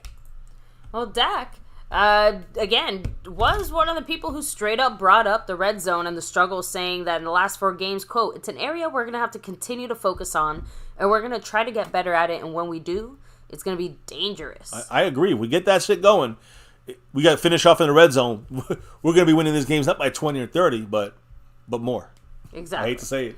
So Dak also, just added that, the red zone is still not up to our standard, but it's a lot easier to get better with a win like that and a score like that. Well, true, but let's not overlook it. I don't think he was trying to. I just think he's trying to say that, it's a lot easier to work on your red zone stuff after a performance in a game like that. So I agree. He also added in there, as far as the Zeke tribute, I'm sure he liked the tribute. I loved the tribute. I thought it was pretty cool. We'll connect. We'll talk. As I told you, our relationship is much bigger than this game of football, especially this game of him coming back. And yeah, I did see him last night. I talked to him after the game. I didn't see him pregame. So, but just pretty cool, yeah, of Jerry and the Cowboys obviously playing that video for him. Giving him the respect and the honor that he deserves. It's a great 7 years here. I wouldn't be the player I am without him. I wouldn't have the success we've had over the 7 years. So just thankful for him, but they need to play him more. But hey. So Dak even saying, hey. Even Dak's telling New England how to run their use team, a little how more to Zeke. do their ish. So we stopped Zeke, so no go against us. Yeah. So that was more or less the most that Dak had to say as far as that. I know he had another comment later, but it was about Jake Ferguson, so I'm going to save that for when Jake Ferguson himself speaks. Yes. Like I said, it's a very Ferguson-focused... Any offensive line quick comments there? No. Or Tony Pollard? We do have Tony Pollard. Like I said, the rest of this is offensive players. Okay. But no O-line. Tony Pollard did say this, again, about the red zone. You're going to be hearing a lot about the red zone tonight. It's slow progress, but slow progress is good progress at the end of the day. We're moving in the right direction. It's early in the year, so I feel like we're right where we need to be. Again, I agree. It just I've heard this before, and I don't want to get lied to. So Tony, Mike McCarthy, Dak, get your shit together in the red zone because that has to come through. You can't leave that hanging in the playoffs, So Lipke said this as far as scoring his first touchdown today. I was pretty excited. I spiked that thing, did a little flex. Thankfully, Dak grabbed the ball for me. I'm just trying to capitalize on all of the opportunities that I get. I try to do my best to help this team win. Man, good to hear. Again, I'm happy for the man, number 40, Hunter Lipke, fullback for the Cowboys. So yes. So Ferguson also, like I said, spoke. Okay. Go ahead. You guess you can hit Ferguson up. I was going to kind of introduce him in a way here, but when it comes to the offensive line, real quick. Even before that, I wanted to say something real quick. First off, Tyler Smith, number 1 offensive player for us in the ratings.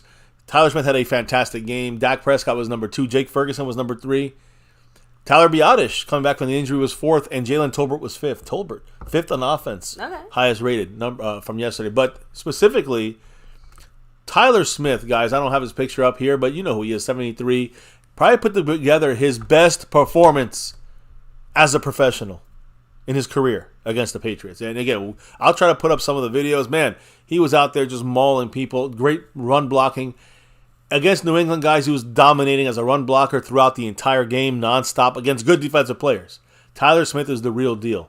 He definitely leveled up. He definitely got better this year, Tyler Smith. He's number 1. He's the number 1 rated offensive guard through the first month of the season, according to PFF.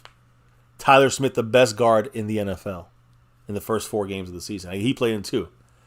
And also, I got to say that the injured guys like Tyler Biadasz and Zach Martin. Oops, not Rico Dowdle. But Zach Martin also. Where is he? No, he's over there. But both these guys played a fantastic game. A very good game, I'm going to say that. I need Zach Martin to be ready for that Niner game. That's what I'm looking at there. But yeah, Biadasz played very well as well. Coming back from that injury, like we said, 5th highest rated on the Cowboy offense, Tyler Biadasz, or 4th highest. And Chuma Adoga, let me just go back to him. He's not playing great, far from perfect. But some people even, you could say he's playing good. I think he's playing well. He's playing good. but even from like a normal offensive line standards, he's maybe at that point at best. Chuma Edoga still has outperformed most people's expectations this season. And a lot of people thought it was going to be bad with him. Not because not just bad, but bad. The fact that he has been serviceable at multiple positions. I'm talking about left guard and now left tackle. And already he's been forced to be in. He started 4 weeks in a row. I mean, he's a starter for us right now. And that's the crazy part. He's still hanging in there. So got to give Chuma Edoga credit. Maybe Mike Solari also credit, our offensive line coach. But I love what our offensive line's been doing. Now, I will say Terrence Steele had his worst game I think I've seen in a while from him. He's had his worst games were in his rookie year. But this is his worst game he's had in a year and a half. Let's put it that way. And I think that, it's going to happen. I think the injury he had for it kind of contributes to that. So I'm not going to be too harsh on him right now. But, I mean, that's everyone, right? Biadasz, Zach Martin, Tyler Smith, Chuma Edoga, Terrence Steele. Offensive line did pretty fucking good. And it was Dak getting the ball out in 2.36 seconds. I'm sorry, 2.36. That's fast. That's like a top Very 5 fast. Release.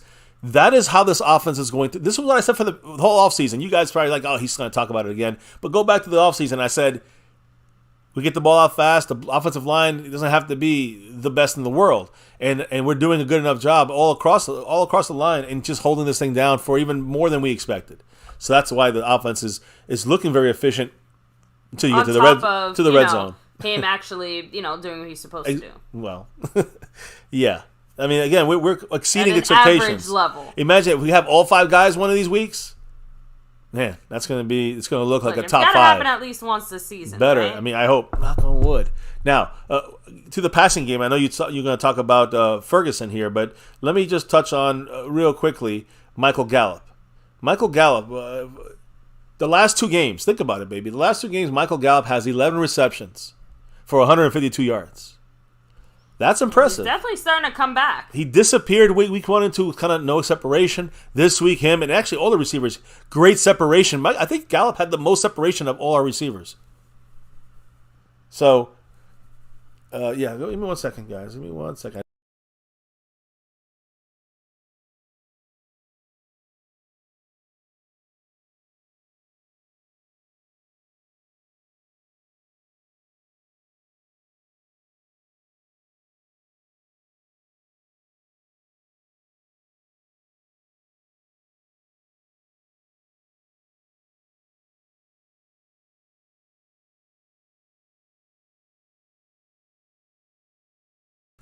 All right, guys. Sorry about that. We dropped something here. I didn't want to disconnect anything, so we're good. I think we're good, right? We're live. We're good.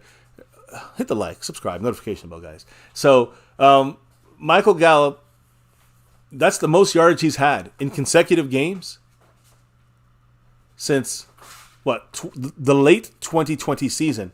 And if you remember 2020, that's unfortunately when he got injured. So.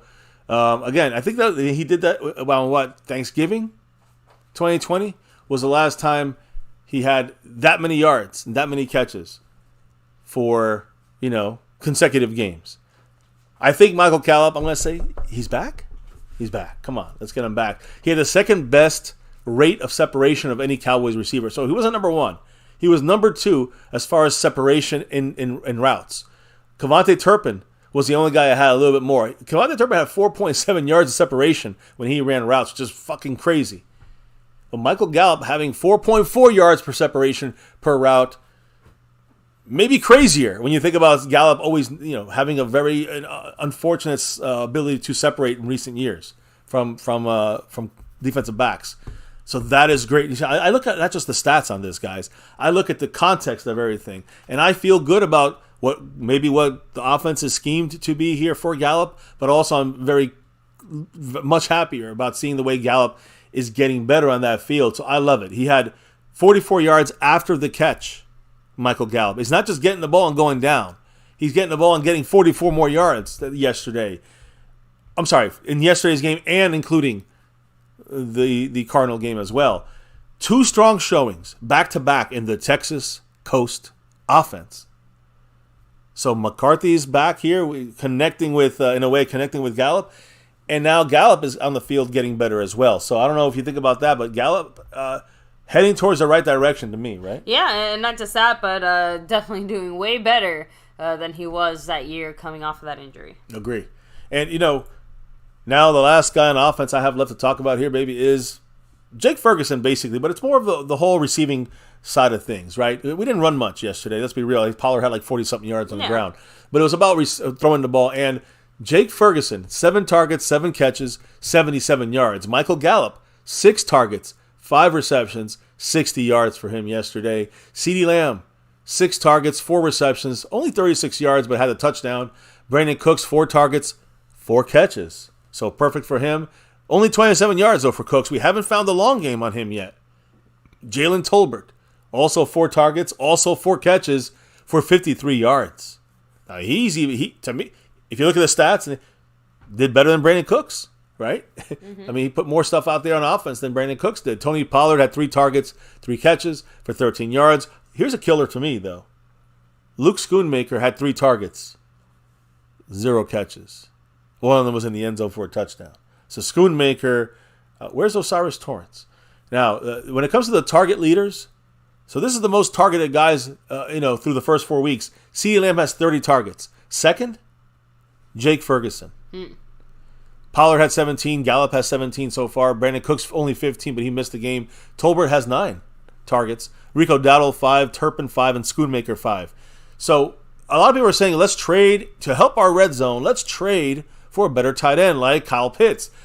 Front office executive was asked for the Cowboys about Kyle Pitts and maybe trading for him, and he rolled his eyes and walked away. The Cowboys like their tight ends.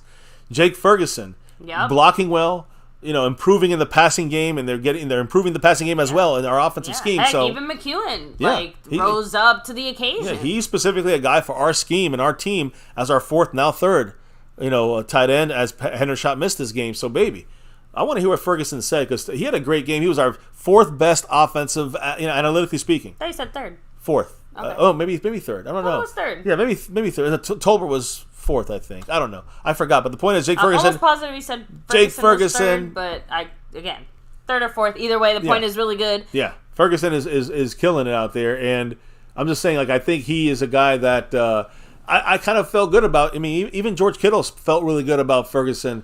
I talked about him last year being one of the top 3 guys, Pitts being one of them, Bollinger from the Giants, and Jake Ferguson. Ferguson was 3rd. You were right, baby. Biadasz was 4th. There we go. Ferguson was 3rd on the list here on offense. So let's hear more what Ferguson thinks about this a great game he had yesterday. 7 for 77 yards. Great game.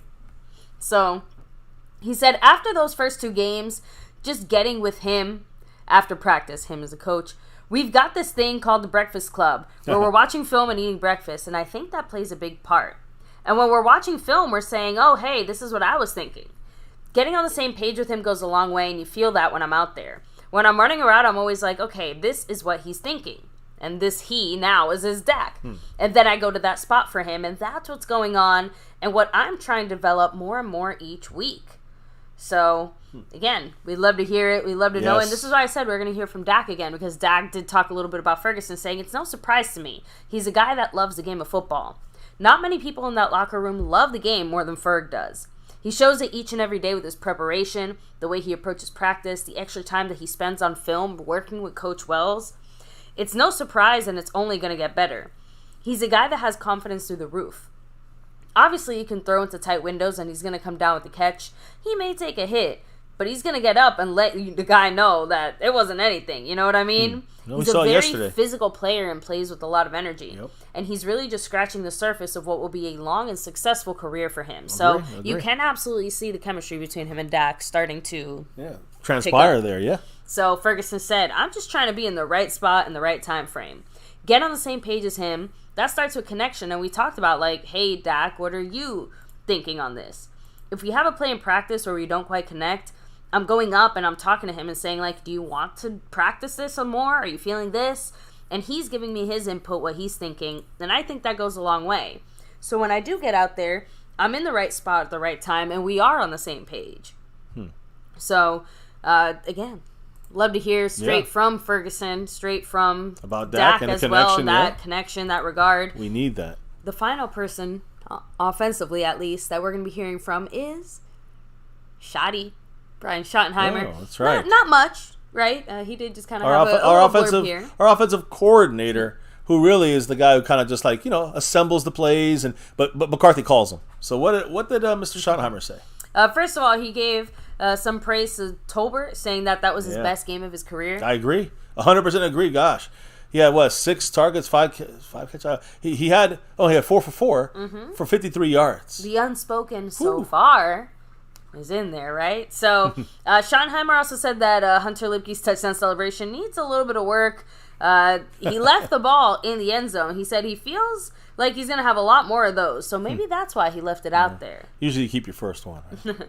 So, and, the last thing that he did have to say was some love to Tyler Smith. Right? He's been very quiet, obviously, but he did have a great game, saying he's playing at a very high level. He has the chance to be a very dominant guard in this league for a very long time. I fucking agree. And I would have never thought I said that when we drafted him last year. We didn't know anything. He had a lot of penalties. And you got to give credit to Will McClay and the scouting department to get him in here. And, man, the Joneses to pull the trigger on that, right? Oh, yeah. So I agree, Sean. This guy, Tyler Smith is I'm not gonna. I don't want to jinx it, but I'm saying he feels already like Hall of Fame style. He's a Hall of Famer coming soon. And like, J-Dub, what's up? Shout out to you. Shout out to everybody here chilling, hanging in the chat. Huge and extra special shout out, especially though, to the sponsor of the week. Yeah, you know why he's here. It's not Snug. It's Mr. Mark Hovsepian. That's right. Only from Hawaii. Shout out to you, of course. Yes, he's also the stream boss with 80 points, repping it up there right now. The bossing that stream around. And our Cash App King for 8 straight weeks. A lot of 8s now on this board. I know. Snug X, you know why he's here. So much love to Snug, much love to Mark Hovsepian, and much love to Jason Renfro, who's our gifting membership king right now. Appreciate you guys running the boards. Now, when it comes to the lead, got to give it up. The Lunatic is in the mix there, but Mr. Skeptical Fan staying skeptical. Overall board, he's in first place. Gifting membership, he's in first place. And then when you look at the Cash App side of things, the Lunatic, he's presenting us with a fantastic raffle for you guys this week, for Sunday. And baby, real quick, you want to let them know what we are going to do here bringing it to you from the man, the Lunatic? Yes, if you guys drop $10, bam, you're automatically entered into this double jersey raffle. There are 2 jerseys up to be raffled, authentic, like stitched in, your choice of, size, style, player. As long as it's available, we got you. And you got old school and new school players. Yeah. Trust me, guys. You'll definitely be repping the Cowboys the right way if you're one of the 2 lucky winners. And yes, those are going to be 2 separate winners. Yes. Once you win one, you can't win the other. In case you're not a Cowboy fan, there are jerseys of other teams available and other sports even available. If you have a lot of Cowboy jerseys already, like we do. And of course, you guys know membership has its perks, because if you are a member, you do get a bonus extra entry into this raffle. So, yeah, I'm just writing it out here. So go ahead. The info is out. Much love to the Lunatic making this happen. He's already gifted 2 entries himself to people here, kicking it off right, and appreciate everybody here dropping the love, dropping the knowledge in the chat. Hit up that chat maybe if you don't mind, so we can kind of touch base with the family. Of course. Fuego 2.0 saying Lewis got to tighten up. The Lunatic saying, let him hear you in San Fran. How about them Cowboys? Yes. I would, but it is very late here, so they'll hear us on Sunday. I would like to promise. scream. Yeah. Oh, Sunday. So put your earplugs in. And then throughout the week, Asmodeus in the house. What's up? Much love. Let me see. I don't know. I want to say that we're going to see Micah Parsons at linebacker a little bit, but we've been saying that for a long ass time, and I have yet to see it for like the last 10 games or so. That was the last time we saw any snaps there for him. Rolling back a little bit. See J-Dub, much love to you, brother. Yeah. Appreciate you stopping by. I saw a funny comment earlier, I think from, was it Cleveland Brown? Yeah, well, Ferguson's good. He's good. He's not great, but he's good. He's solid. Drums and Cowboys said the defense is going to slow the Niners offense. We proved that we can. Prescott is going to have to show up big. And that's going to be something where I think it's how you manage Dak for this upcoming game. We're going to break down a quick sneak peek of this Niner game at the end of the stream tonight. So don't go anywhere. Trust me. Yeah, and I know Jason's been having some internet issues. Yeah, sorry, Jason. The week, so. I know he's been telling me about it, and I wish we could do something about that. But trust me, we have our own kind of internet issues. Spectrum. I don't want to talk about Spectrum. Oh shoot! All right, everyone knows about the raffle. So as we keep going on here. We talked about special teams, recap that. We talked about that offense, recap that. Now it's down to that big D. But as we leave the offense, I just want to say the highest graded Cowboy players, and with the score here, analytically, PFF, Tyler Smith, 93.7. I mean, I really haven't seen many people get rated in the 92s or 93s too often. And now we have like a whole bunch of them. He's a 93.7 guy. Deron Bland, 91.5. Wow. 2 picks, 1 for a pick 6. Edge rusher DeMarcus Lawrence, 91.1. Yeah. Don't forget about D-Law, guys. Tank is playing some fucking great football. He'll make the Pro Bowl if he's doing this. Dante Fowler, yesterday, 90.9. These are all elite numbers here, guys. You know who else was here in fifth place? Quarterback Dak Prescott with a 90.0. 5 guys in the 90s of elite level play yesterday. There it is. I'm just saying, consistency, stats, whatever it is. You can pick parts of this, whichever way you look at it. That's why these 5 guys were the highest rated Cowboy players analytically in yesterday's game. Now, when it comes to the defense, let me explain like this, kind of as we go to the offense, from offense to defense. The Cowboys are the second team in this century, second team since 2000 to score 3 touchdowns on defense and allowing less than 50 points through their first 4 games of the season. Damn. So, yeah, guys, the only second team to ever do this. The last team that did this, 2002, Tampa Bay Buccaneers. Oh. The Buccaneers, at this point, 4 games, they allowed 47 points. We allowed 41 so far. So we're ahead of them by a touchdown. The Bucs at this point, in 4 games, had 8 takeaways. We have 10 takeaways at this point. The Bucs, they won the Super Bowl that year. Of course, we don't know what's going to happen yet with us. Yeah, still very early. Very early. The Cowboys, they had Brad Johnson. He was all right. But look, he wasn't a great quarterback. We all know where this team come on. could be headed if they get their shit together. Exactly. Okay? Like, there's no more, like, oh, but maybe the Cowboys this side or the other. There's not even a doubt in our minds at this point. Like, just execute, don't fuck it up, stay healthy. We'll be a top team. We might be there at the end. Exactly. So, and of course, handle your business week after week. Yeah. It's consistency what matters here. So, Cowboys have an NFL best 3 defensive touchdowns this year. We have, you got to remember this is crazy, but we have the most defensive touchdowns, which is 12 this year. 12 defensive touchdowns since 2021. Since Dan Quinn's been here. Damn. That's crazy numbers. That's fantastic. That's domination from this defense, and that's Dan Quinn. Since Dan Quinn became winning. Yeah, since he's been here in 2021, the Cowboys. Actually, let me put Quinn up on the screen. I know he's going to speak soon, but Dan Quinn, guys, he had, obviously we know, I can't stress enough how much of importance this man has been to our defense and our team. But since he came here as our defensive coordinator in 2021, the Cowboys lead the NFL in takeaways. And we lead the NFL in defensive touchdown, like I said, 12, which has led to an NFL best 267 points off turnovers in that 2+ year time frame. The number of touchdowns scored by Cowboy opponents, listen to this. Our opponents so far this year in 2 games at AT&T Stadium, they've scored 1 touchdown. Garrett Wilson, 1 touchdown. The number of touchdowns scored by the Cowboy defense at home in AT&T Stadium, 2. We have more touchdowns on our defense this year than the opponents on in any level, in any way, have on us. Remember, we let 1 touchdown on us, and our defense has scored 2 touchdowns for us at home. Only 2 Cowboy players in the last 20 years have gotten 2 interception returns for touchdowns. 2 pick sixes in the same season. Now go back to the Giants game. Deron Bland had a pick 6. He just had another pick 6. Only 2 players have done it, guys. You know who the 2 guys are? Trayvon Diggs and the guy replacing him. Deron Bland. Yeah. That's some crazy stuff, right? Oh, that's pretty impressive. Let me just keep it going then. Because when you look at Deron Bland and, what he's the way he stepped up for Dan Quinn in this defense, Deron Bland has 8 interceptions through his first 21 NFL games. 21 games, guys. That's not even a full. That's like a year and a quarter. I know. That's like a little over a season. The last player to have at least 8 interceptions through the first 21 career games, you know who that was? The last player to do that. Who? 21 career games and have 8 interceptions this fast. Who? Trayvon Diggs. Well, I'm hitting you with the left and right here, I baby. suppose Bland's the man. Makes a fine replacement. DaRon Bland. In the meantime, On defense, DaRon Bland was our highest graded PFF player.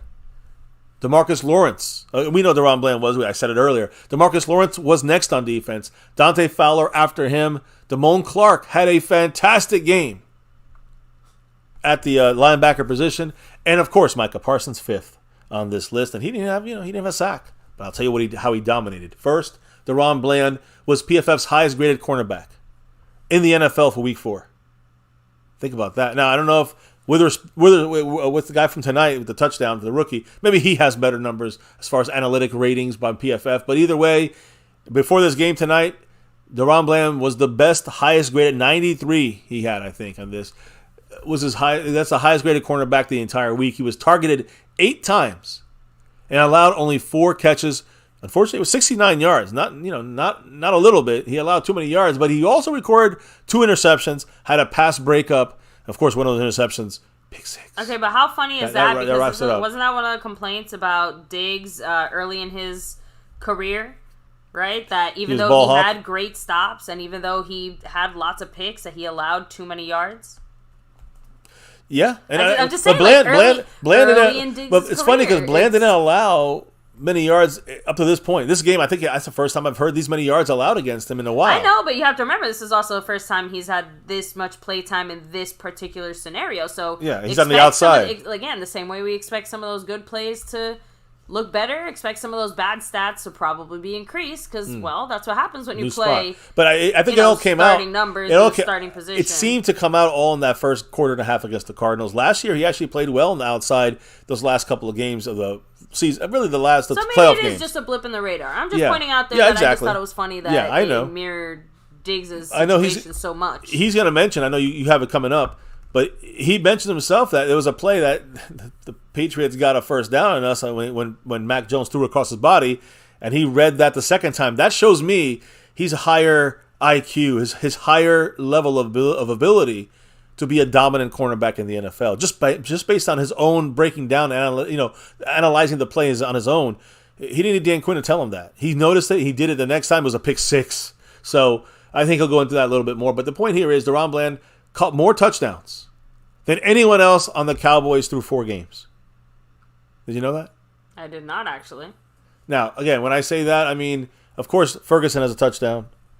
I know Hendershot has Schoonmaker has a touchdown. I know that CeeDee Lamb caught a touchdown. But he's caught at least the same amount of touchdowns, saying, on the Cowboys through these first games. So it's crazy. The most interceptions in the NFL since the start of 2022 is DaRon Bland, number 1. He has 8. And again, he didn't even start playing last year until week 8 against the Lions. Mm-hmm. So, dominating performance by DaRon Bland. Now, you got other guys out here on this Dan Quinn defense like Damone Clark, PFF's second highest graded linebacker for the entire week 4 of the NFL. Every team, all their starters, all the linebackers, who was the second best linebacker? Damone Clark. Mm-hmm. So again, he had 4 tackles, he had 3 run stops. Great job. That's what we want to hear. Run stops. Great job by Damone Clark. Great job adjusting by Dan Quinn to get this right. Also, LV had a very good game as well. Those people that were hating on him, now they're quiet. Then you got DeMarcus Lawrence. Currently the second highest season. He has the PFF's second highest season long grade among all edge rushers. Nick Bosa is number 1 in the edge rusher analytics. Number 2, believe it or not, DeMarcus Lawrence. Number 5, I think you know that. Who you know what to say here? Micah Parsons. He's 5th best. Again, not as good as DeMarcus Lawrence right now, but why do you think Marcus Lawrence is up there so high? Yeah, Micah Parsons. Again, if we took a screenshot of every time that Micah Parsons was triple teamed, we could start our own new just NFL film footage. I mean, just times Micah Parsons is getting triple teamed. We might have to do that here eventually. I mean, just put all the Micah Parsons triple teams, and you can see him. He'll get a shitload of sacks and pressures. Micah Parsons yesterday had 10 pressures. I was just about to say, I feel like the focus is so much on sacks. And again, we know why. They are the big flashy stats. It makes sense, okay. But, there's a lot more to it than that. And Micah's doing a lot more than just getting sacks. Yeah, Micah's doing everything. 10 pressures. Also, 10 hurries on 27 snaps. Now, if you listen, 27 snaps, and he's getting 20 effects on the quarterback out of 27 times. 7 times he maybe was there like a second later. I'm just saying, like, or half second later. Micah Parsons, guys, is dominating it. Dominating performance, even though he didn't record a sack. Next gen stats. Micah Parsons, on their numbers, he generated 9 pressures. And this was his 8th consecutive game with 5 or more pressures. That's the second longest streak in next gen statistics history. So, again, Micah Parsons, listen to this. He leads in nearly every NFL pass rushing metric through next gen stats this season. Let me explain. Pressures. In the NFL, he has 29 pressures. That is number 1 in the NFL. The pressure rate from Micah Parsons, 27.4%, number 1 in the NFL. Positive rush rate, 75.2, number 1 in the NFL. Average pressure probability, almost 25%, 24.8%, that's number 1 in the NFL. The average peak pressure probability, 48.1, that is number 1 in the NFL. Again, 5th highest graded defensive player in the league, going in, as an overall guy, 5th highest graded guy in this showdown against the Niners. Total pressures, like I said, 29, but pressures per game, he's getting 7.25 pressures per game. That's a lot. That's insane numbers. Right? Over 7.25, man. That's a lot. Then you got pressure rate. You see, 27.4. That's, of course, number 1 in the NFL. And then you have again, when you look at his overall defensive grade by the analytics of PFF, 91.8. I mean, these are off the charts kind of numbers to be so dominant in all these categories. I mean, there's only so much we can say or do here. I mean, that's just, what else can you say? He's the greatest defensive player in my mind this year. He's right now should be leading the whole way for the Defensive Player of the Year, in my humble opinion. So, when we look at what Micah has done, he's a game changer. The only thing I'll say is this, and we talked about his injury earlier, that could be the derailment. That could be the biggest issue. If anything ever happens to that situation, we are screwed in a big way. All the Marcus Lawrence numbers, they go down a lot after Micah goes. You see these other guys, the Moan Clarks, LVEs, now all that stuff goes away too. Everything kind of diminishes. So Micah Parsons, somehow we got to make sure Dan Quinn and keeps this team, this guy in our team here, Micah Parsons, the healthiest as he possibly can. Let me hit up the chat here real quick, guys. Much love to everybody. Again, hit the like, hit subscribe, hit the notification bell. We got a couple comments from our players, and then the Niners. It's time for that sneak peek. I know you guys got those emojis ready to roll. Let me look in the chat. El Fuego said, rate the following defensive, offensive depth, linebacker. Man, that's a lot to do there. I don't know. That's a lot, man. I can't produce that right now. The Lunatic says, Micah said in the offseason he wants to affect the game, not only with sacks, exactly. And you're seeing him affecting the game in every which way. Let's be real about that. Happy for the defense, a skeptical fan. Cleveland Brown said, can't silence the LVE haters. I like LVE. Listen, a lot of those LVE, I mean, I'm not the biggest all-around fan of LVE, but he did his job with Dan Quinn here, and he's showed out, so I give him credit. And that's, some people out there just can't wait to replace him, Let's see here. He's anything but bland. Don't try me bland, says the Lunatic. Anything but bland, says Stone Immaculate. Hell yeah. Mary Alvarez said the D-Law was like, actions speak louder than words, and then why is he talking less? That's why he's talking less and showing up more. LVE now? Oh, maybe it's all yours. The floor is yours. Let's go. I was just hitting the chat up a little bit. Much love to everybody again. Hitting that like and hitting the subscribe and all that good stuff. And of course, you the bottom right of your screen. I'm giving a big shout out because again, his raffle, the Lunatics raffles are by far the top notch stuff here, guys, on MCF. So much love to the Lunatic. Week 5 double jersey raffle. 2 lucky winners are going to win these Sewn and Stitch jerseys, Cowboy Mosh style. And again, it's not like we're giving you the one you're going to get. You're choosing out of like 30 or 35 different groups, different players. And again, if you want other teams and other sports, Moshman has it for you. So make sure you join this thing. It's a great, great raffle going down. And hey, right now we got like 5-6 people in this thing. And we got a whole, until Saturday, and we close it down. And you got to get in there by then. If you have membership in any level, you get an automatic raffle entry. You can double your chances just like that. Appreciate you, the Lunatic, making this thing go. He's actually gifted a couple spots to people. Go Cowboys! Woo! Much love, the Lunatic. Got to say that. And again, the sponsor of the week, the man from Hawaii, Mark Hosepian. He's running that stream boss with 80 points. Snug X is the champion 8 weeks in a row on the Cash App side. And Jason Renfro is running the gifting side of the membership. Currently in the lead on that, though, is Skeptical Fan. And he's also in the lead on the overall board. The Lunatic's got the lead in the Cash App. I think I got it all. Go Cowboys. Oh, yeah, and by the way, a new thing we got going on. The sponsor of the week from now on is going to be automatically entered with 3 other names, for a raffle here in MCF. And you will win an exclusive, customized MCF t-shirt of about what, or anything you want. You could get a bumper sticker. There's other stuff. There's socks. Just accessories. Cowboy MCF accessories here. You guys can pick from a whole bunch of choices. Yeah, the winner of the monthly sponsor of the week raffle. That's what you get. I just want to throw it in there as we throw in here Miss Mary Alvarez in the house. Much love to you. And I know she was given a raffle entry. What did Mary have to say? With that $10 Cooper Rush Holler. I'm sorry. I'm still worried about the play calling in the red zone. Agree. And stopping the run. Agree. Although we did better yesterday, we need to be more aggressive and consistent against the 49ers, especially stopping the run. Agree. Did I say agree? I agree, Mary. I said agree. 100% with you. And yes, I mean, that's something I've been kind of chirping at here for a while. We talked about injuries and penalties. That's something you can fix. You can't help injuries, and you can fix the penalties.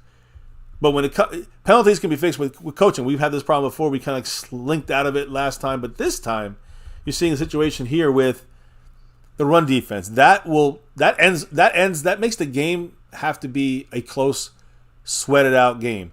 You probably might lose that game if the defense falters in the run stop. And when it comes to the red zone, I mean, that is going to be needed very much so in the playoffs against the better teams. In fact, against a team like this week. So we got to score against the Niners in the red zone. I agree. That's going to be a great practice to what we need to do going forward. And that'll increase my personal confidence in this team if we do that. So, hey, we'll see what happens. They don't got to please me. But I know, what I want to see from this team for us to be confident about going into the playoffs and making a run at this thing in a real way. Much love, Mary. Alvarez representing it here, Mary. Appreciate you. She's in 4th place on this overall board and in the membership, in this raffle. So membership also, she's a star level. She's got she's not just getting the one entry. She's also getting that bonus entry from being in that star level membership. Anyways, baby, yes, I said it. I said it multiple times. I'm much love to Mary Alvarez and Go Cowboys. But let me go ahead and start touching on some of the defensive players who spoke, and specifically, let me start with OBE. Yes. Since we got into some of that OBE discussion there, I'm like, no, we got to start with him. First of all, as you guys saw, he did have that touchdown of his, right? Yeah. Shout out to him. He said this one was a long time coming. It was an awesome moment, surreal for me, and I'm just super thankful. Yeah, scoop and score after the strip from Fowler. He had it in there. You have to give credit to the way that we prepared this week. The opportunity that we had coming off of last week, and man, having that sour taste in our mouths, just growing as a unit, being able to come out here and prepare like we did. We weren't happy with last week, and we fought our butts off to never let that happen again. I think it was lack of execution and guys just not doing their jobs last week. We got back to that this week, and guys just doing their jobs, staying in their gaps, knowing that everything else takes care of itself. A great momentum booster getting back on track, but it's just one game early in the season, and there's still things to clean up. We'll do that tomorrow to move on as quickly as we can. We've had this Mamba mentality game by game, and even play by play. It doesn't matter what we did in the play before or in the game before. It's just being in that moment, putting your foot on the gas, and not letting off. This is just another win early in the season. We've got to continue to climb these peaks throughout the season, and next week is a big one, and that's what we're focused on now. Yeah, listen, I am a big time fan of OBE. I'm a big time fan of him in this scheme. All right, I'm not really, LVE's LVE. He's going to have his weaknesses, but if you put him in the right places and use him the right way, he's going to be the most efficiently used. Look, the good thing about this, the biggest takeaway, is that they know so long after last week's kind of, smack in the face, the Cardinals Cowboys are kind of still knowing they got to fix a lot of shit, and I like that LV still is focused on the must. We're not focusing on this victory. We're focusing on must fixes on this defense, like Mary said earlier. So, again, can I keep going? Yeah. No, just making sure. Stephon Gilmore, as far as the confidence that obviously the defensive unit had after the win, saying, I just think we had a good week of preparation. Guys were flying around. We were making plays. If we're able to play like that, I like us against anybody. I like that too. Yeah. So Deron Bland, by the way, as far as having to step into Trayvon's shoes in his absence, saying, I have to be another playmaker. We lost one playmaker, so it can easily be one of our days. And that's true. He also said that specifically that he let Mac Jones get away with throwing one across the field and allowing one of those first downs. Like, he kind of did that on purpose because he was trying to set up, for the pick. Baiting he said, him to and throw of it course, again like that, yeah. Not a handful of plays later, that's exactly what happened there. See, he baited Mac Jones to throw it again across his body. Yep. He was ready. He got the pick six. He said this as far as, by the way, sorry, Micah Parsons said this as far as bouncing back. And of course, we're talking bouncing back as a team, not necessarily on an injury situation. Just want to make that clear. Quote, I think that's what champions are better at. Anyone can come in and win games, but once you face adversity, when you look a man in his eyes and say, are we going to get better? How are we going to overcome this? Adversity makes true champions. Gotta love Micah's mindset. By the way, Tank, as far as the importance on stopping the run this Sunday, right after giving up so many rushing yards to Arizona, saying it was very important. If we don't stop the run, we're not going to have a good game, so it was very, very important. Last week, we played a huge role in beating ourselves. We made sure we came out this week more focused, more confident in our abilities, and we had fun. You prepare the right way, it should turn out this way. And again, as far as preparations, like Micah said this, preparation was a big focus from this week, especially if you heard some of the earlier comments by our offensive players. He said, It just goes to show when we prepare and we come into these games with our energy and who we are, we can be a dominant football team. But when we come out soft and underestimate guys and don't play to our standard, anything can happen. I know we have a great chance at winning football games if we play together. So. Well, he ain't saying anything wrong there. And you see what happens when we play together versus missing assignments. That's last week. That's a blueprint how to beat us if we beat ourselves. Yep, and Quinn came out, spoke himself, right? We heard from our coordinators today. But Dan Quinn said yesterday that was us. The ball hawking, the speed, that's us. I agree. Right? Bouncing right off of what Micah said. If we go out there and play like we're supposed to play, we're good. Dan Quinn also said that any issues as far as the defensive tackles, didn't really feel like we had any. I thought that we were strong down the middle. Obviously, you have to agree, at least as far as this game, right? He also said that, he said a lot of great things about Bland, but he was very, very happy with him. Saying that he's thrived at the outside and nickel corner, saying that he could theoretically even see him playing safety too. Quote, he has that kind of makeup and tackling ability. Well, he is an aggressive tackler. Interesting that he said that at safety too. But look, let's focus on him. We got a lot of safeties right now. Come on, Dan Quinn. Keep him there at cornerback. We need him at the outside right now. So one of the reasons that he was really confident that we would be playing back to our normal expected Cowboy standards. defense. Yeah. He said that every single player position on the defense, instead of pointing fingers and saying like, oh, well, this guy misses block, this guy misses assignment, every single person, every single part of the team said, shit, we blew this assignment, we messed up here, we did this wrong. So the fact that they collectively and individually as a team, and it just really showed the fact that like they were serious about overcoming that and not just like, oh, we just don't want to look bad. So, which of course is what we want to see. So anyway, that was it as far as from so we're down to the Quinn defense quinning, right? Are we down to the first look? Yes, we of this are. Niner game. Like I said, honestly, pretty much everybody turned the page very quickly from this Patriots situation, right? Even Jerry Jones, like one of the next things he said was a win in San Francisco would be magnificent. I just think a win against that team would feel like you're playing for the marbles in the NFL. We're going to come in there and try to stay on the field with them. And that's the thing there. When you look, I know, that cracked me up. Jerry Jones, he's always got his Jerry-isms, right? Mm-hmm. And look, as we get to this game, I know Cowboy players, and look, I'm going to say this about, I don't know if Jerry said anything more about the Niners. No. But like I said, everyone and their mom had something to say about the Niners. I do want to say, before we get to the Niners, I want to say to everybody, excuse me, I want to say to everybody, the Niners suck. Drop those emojis if you got them.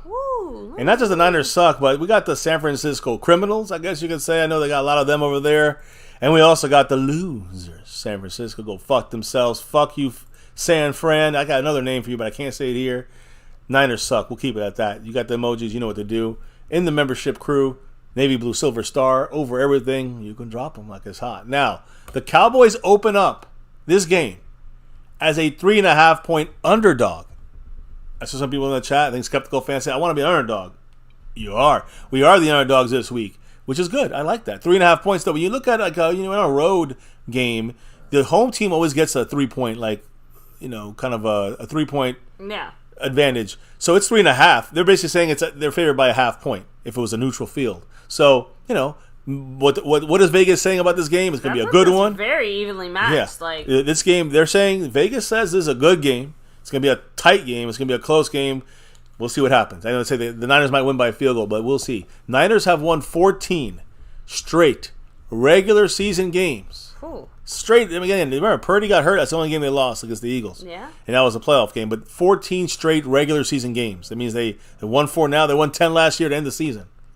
And a win against the Cowboys, they would tie a franchise San Francisco record of 15 straight wins. I would love nothing more than to stick a fork in their fucking records.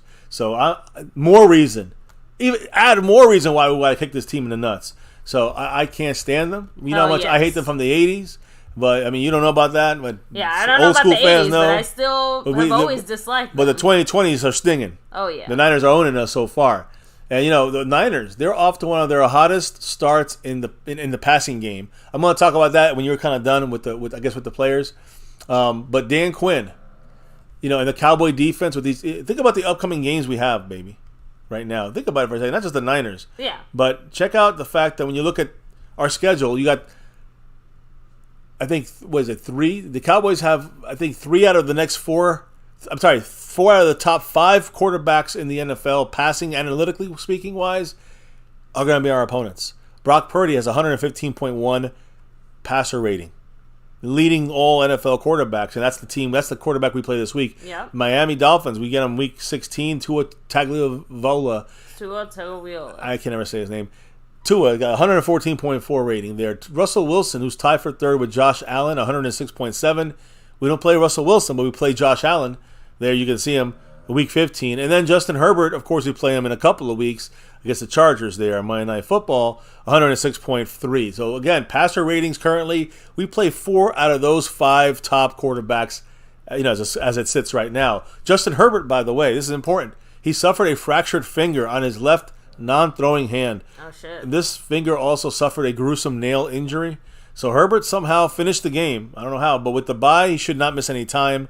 They get their bye, and then they play the Cowboys. Look, this is non-throwing hand, so obviously not as much of an issue, serious situation, but still bad. Yeah, but an injury is still an injury. Point here is that, again, he could have missed our game possibly.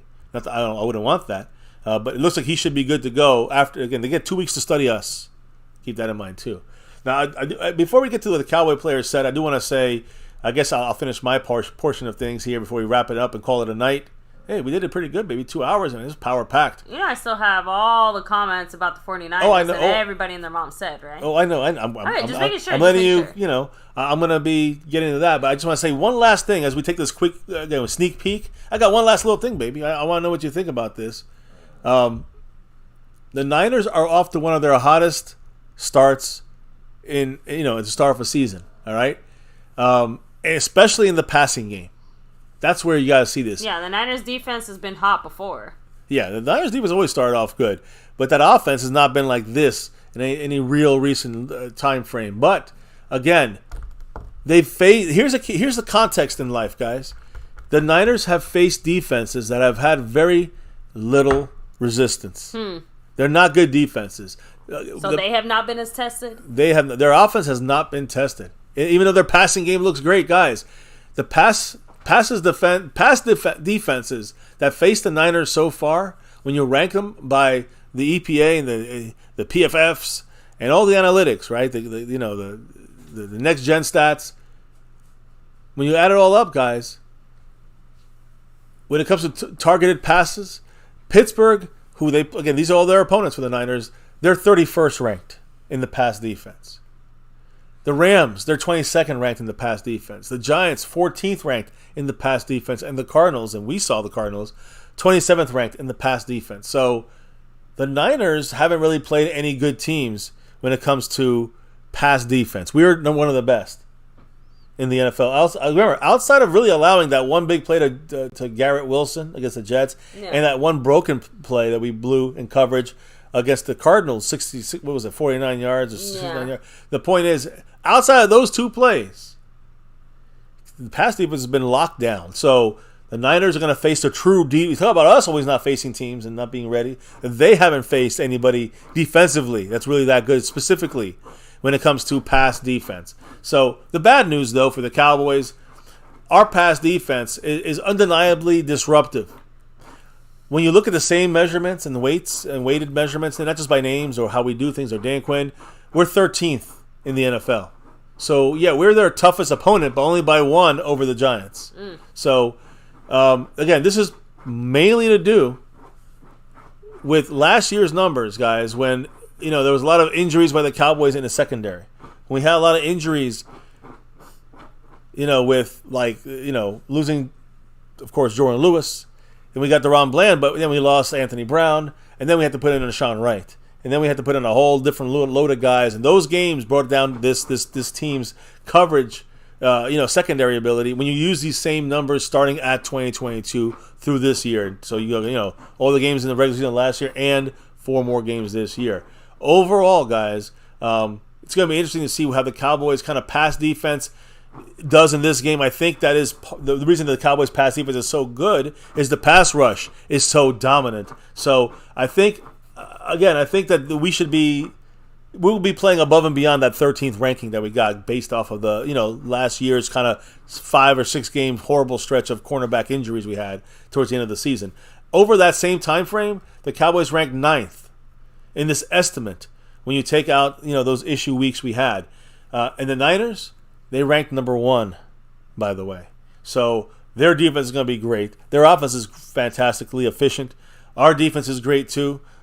Top 10 pass defense, top 1 in most, top 1 or 2 in most analytics as far as overall defense. It's going to be a fucking battle, baby. And the Cowboy players are excited. The Cowboy players are ready. And the fans more excited and more ready than all us fans for sure. Yep. That, but.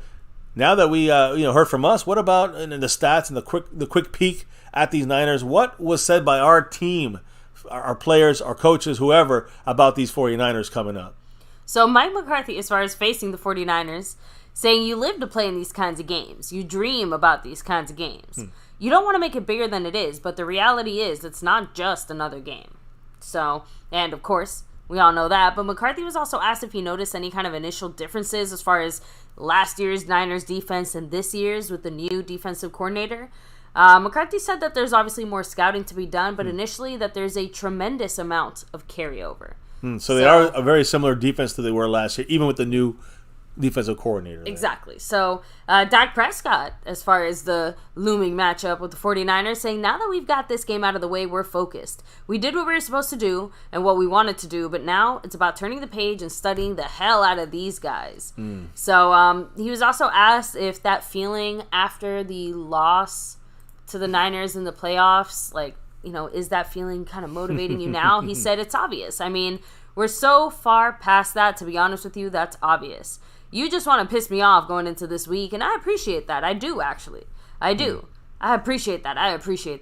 Dak is fucking pissed. I'm gonna say what he was about to curse. Oh yeah, no. After that, he was asked, does that loss drive the team? And he started saying, he was about to say every fucking day, and then he stopped himself. He was like he literally stopped himself at the fuh. He's like every day. But he was like, we don't usually see Dak lose his cool during an interview. This is probably the closest he's ever come, but he was definitely pissed off and did not like that question. Well, again, we got to see this carry over into the game because I'm pissed off, too. I want to kick the Niners' ass, and I want to kick their ass in the playoffs, too. Agreed. So Pollard, as far as next Sunday's matchup, saying we definitely have a bad taste in our mouth from the 2 times we played them, but it's a new year. We'll start from scratch, and we're ready to go. Listen, he has a real bad taste in his ankle, in his foot, in his leg. That's where he broke his ankle in that same stadium. So this, overcoming some of those issues, if we can overcome those issues, this could propel us in the season to bigger and better things. That's the biggest importance of this game. Micah had this to say as far as playing the 49ers this upcoming Sunday, saying this is the top NFC team. I think it's us, Philly, and the Niners. This is a playoff game. This is something you look forward to, and it's going to be a test. It's going to be back and forth, and it's going to come down to the wire. So Micah's not sitting there pretending this game is going to be anything other than what it is about to be. Yeah, it's going to be a rough one, but it's going to be a rough one in a sense for both these teams. It should be grueling. It should be annoying, and every point is extremely important in this game for either team. Yep. By the way, J-Ron Curse said, this game, it means a lot. 2 years back to back. It's not to the same magnitude, being that it's not the playoffs, but to lose to them 2 years back to back, it's one that a lot of us want, especially the ones who have been here since 21 that went through that loss and then went through the heartbreaking loss last year. It's something we're definitely looking forward to because we know it's going to be a tough matchup. Remember, he cried after that game, J-Ron Curse. He said, we have an opportunity to go right or wrong, and that's what we're trying to do. Damn right. Damn right. So Quinn, as far as the Niners' run game, he said a lot of late nights and studying. Trying to get ready, preparing. So at least Quinn's side of things is obviously a little bit more complex and complicated. Mike McCarthy, you think, has the easier side of things as far as preparation. As far as, because remember, knowing what you're going to get. Exactly. Like, I'm not saying it's easy, just saying we know what to expect here at least. Quinn was asked if knowing Shanahan gives him any kind of advantage. He said, I don't think so, but I wish it was. He's one of the best there is. Not just from a game plan, but from a play calling perspective. Remember, Shanahan was his offensive coordinator over there in Atlanta, and they blew that game because of Shanahan and his too much passing play calling in that game. He's handled it better with the Niners when he doesn't make your quarterback throw dangerous passes because his quarterbacks haven't been that good. But he's done stuff with them to make the team better offensively, and Dan Quinn knows what to deal with here when it comes to that. So Dan Quinn will be ready for Shanahan. And I think, did you already touch on the Hankins comments? No. Okay, so yeah, I think that's the last thing I had, at least on my side of things, because Hankins also had a lot to say as far as the 49ers game, saying, quote, obviously the last 2 years, they've had our number, so this game means a lot more to us than just a regular season game. We've got to turn the page and beat the 49ers, man. It sucks to continue to lose to these guys. This week, we're definitely going to be more ready and attack these guys. I definitely think this is the year that we get them. We've just got to be clicking on offense, defense, and special teams. And win this game as a team.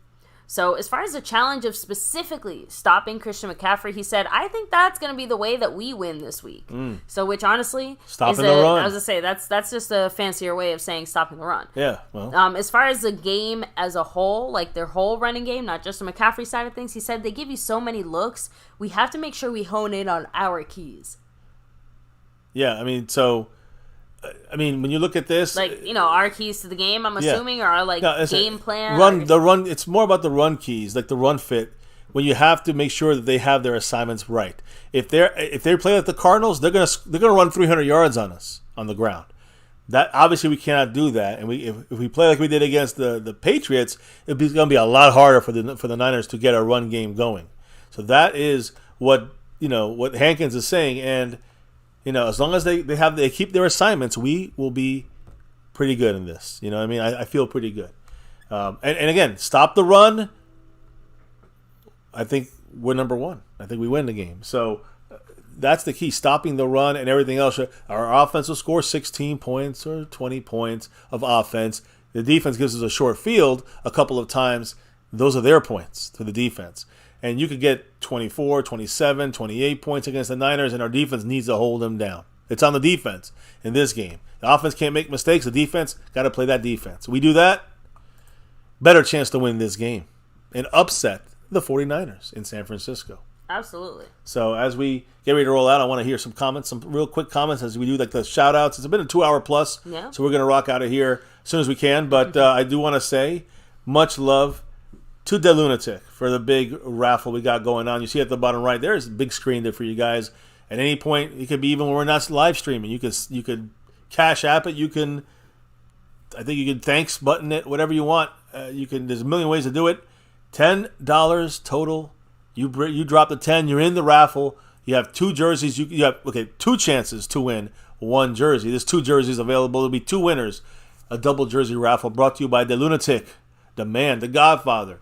Right now running the show, dropping those emojis in there. If you're in a membership, do that too. Yes, guys. If you're in a membership, if you're any level of the membership right now, and you also drop 10, you automatically get a second bonus raffle entry. So it heightens your chances to win one of these sewn and stitched. There'll be 2 of them, but sewn and stitched Cowboy Mosh jersey, authentic like the whole 9 yards. A lot of choices, a lot of different players, a lot of styles, new school, old school.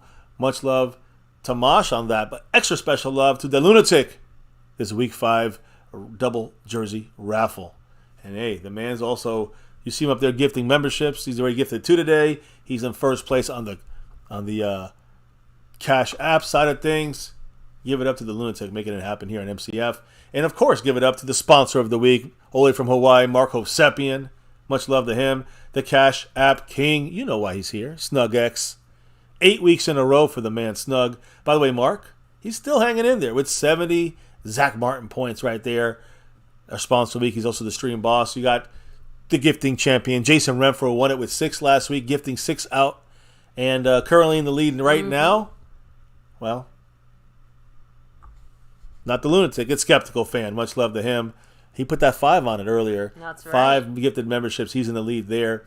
And on the overall board, it is the man staying skeptical in the lead, trying to take over that sponsor of the week. And again, we got that new sponsor of the week. You know, just a kind of bonus raffle for those that win it. It'll be 4 names every month. If Mark wins all 4, then no raffle needed. He wins it. But if, let's say, we have 4 different names, or everyone gets raffled in there, it gets an MCF customized T-shirt. So keep that in mind, guys. If you want to be just involved, another little bonus perk there. And I said the overall board is the man staying skeptical. The Cash App side, the leader is the Lunatic. So appreciate everybody again. And now we can get to the comments in the chat / the shout-outs. So we're going to do a combo. Shout-outs, comments, post them, drop the emoji if you got them. Let's talk a little more Cowboy football as we get out of here in the next 5 minutes or so. Let me see. So, of course, Fuego 2.0 said, calling the Bears' 1985 defense against the Niners. Damn right. So, Thomas Garrett, the superior Garrett, saying, we have to be disciplined and opportunistic. 100%. 100% agree. Skeptical Fan said, the Eagles and San Francisco are the only undefeated teams. Well, yeah. Hopefully that's not going to be no longer the case. Let's put an end to the Niners. And a couple weeks later, let's put an end to the Eagles if they're still undefeated. Agreed. Dylan Tick said, Niners week, let's fucking go, Cowboys Nation. Yeah, baby, let's do this. I'm ready for the game now. Forget about these scores at the bottom of your screen. Yeah, but thank you, Stone Immaculate. Appreciate the love there. Cleveland Brown says, stop the run and be efficient in the red zone. Again, simple, easy. Yes. Asmodeus said, we stay out of penalty trouble and we win. It's that simple. Yes, penalties shot us in the foot even against the Cardinals. We might have won that game. Poorly played as we did. I know. That will not last. If we do that and we stop the penalties but play poorly, we won't beat the Niners. We had to play well as well. So the penalties are part of it, and not playing like we did in that Cardinal game is the other part of it, right? By the way, Steve Essering out there, I'm tired of hearing about interceptions. Interceptions from Dak? I think just in general. Well, interceptions are part of the game, but I'm assuming the Dak. Yeah, people bitch and whine about Dak. He has 1 pick in 4 games. You got other guys out there throwing a lot more against the same defenses, like guys like Josh Allen, and guys out there like Patrick Mahomes, who all did worse than Dak Prescott against the Jets defense, as an example. Agreed. So let me see. Mary Evers said the Niners are already counting on being 5-0. You know how much I would like to ruin their record? Oh, I do. About same as I would. Oh yeah.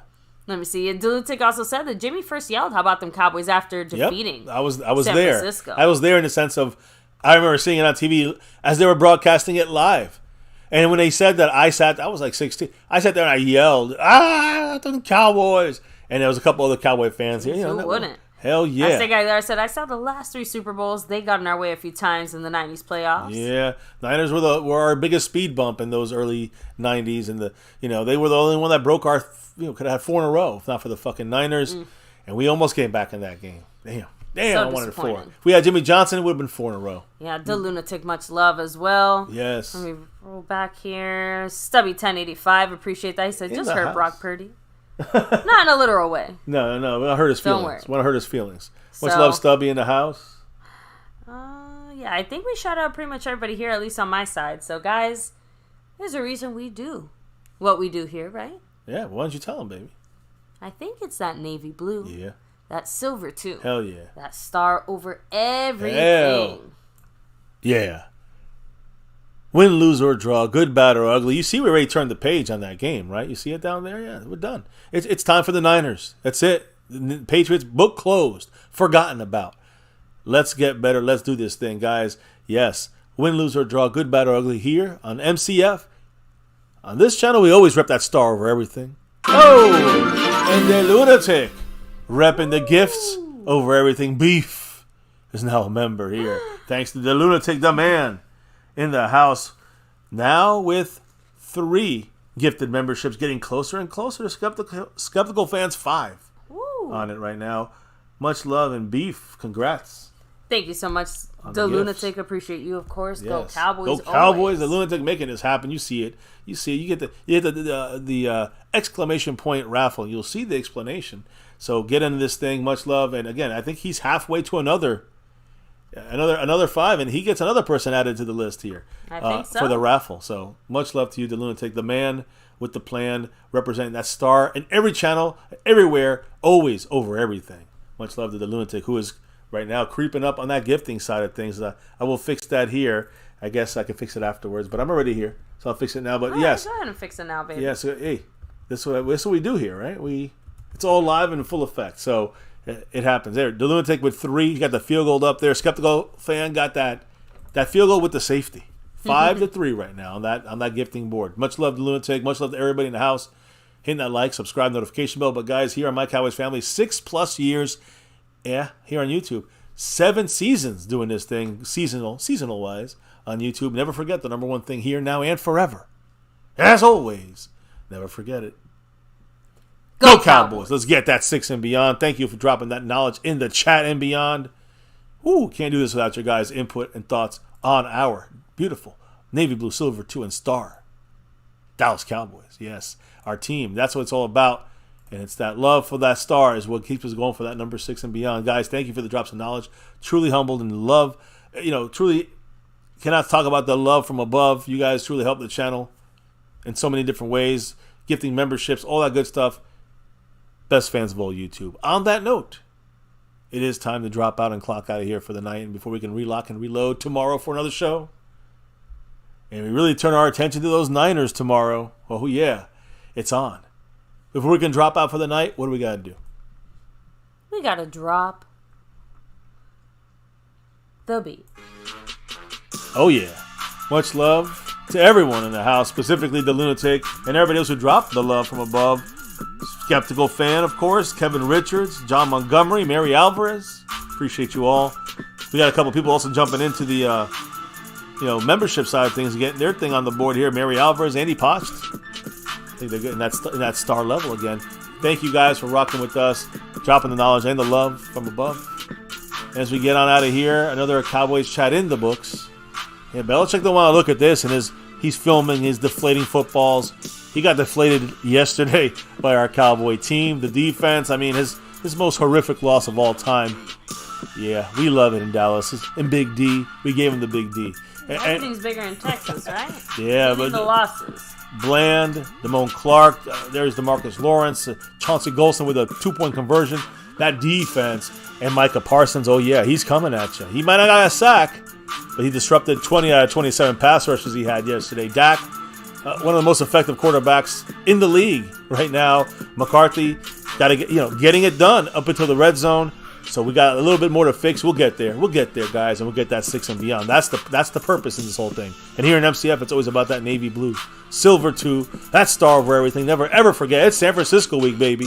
And it's time to get that win. But first, never forget the number one thing right here in my Cowboys family. Much love to everyone. Have a good night. Stay safe. Appreciate everyone in the house. Peace out. And never, ever forget. Go Cowboys!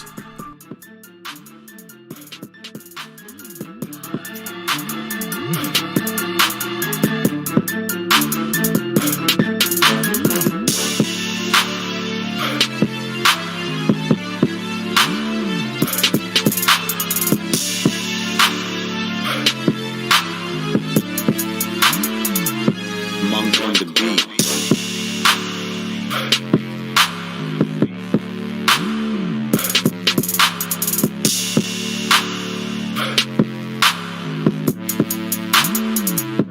Monk on the beat.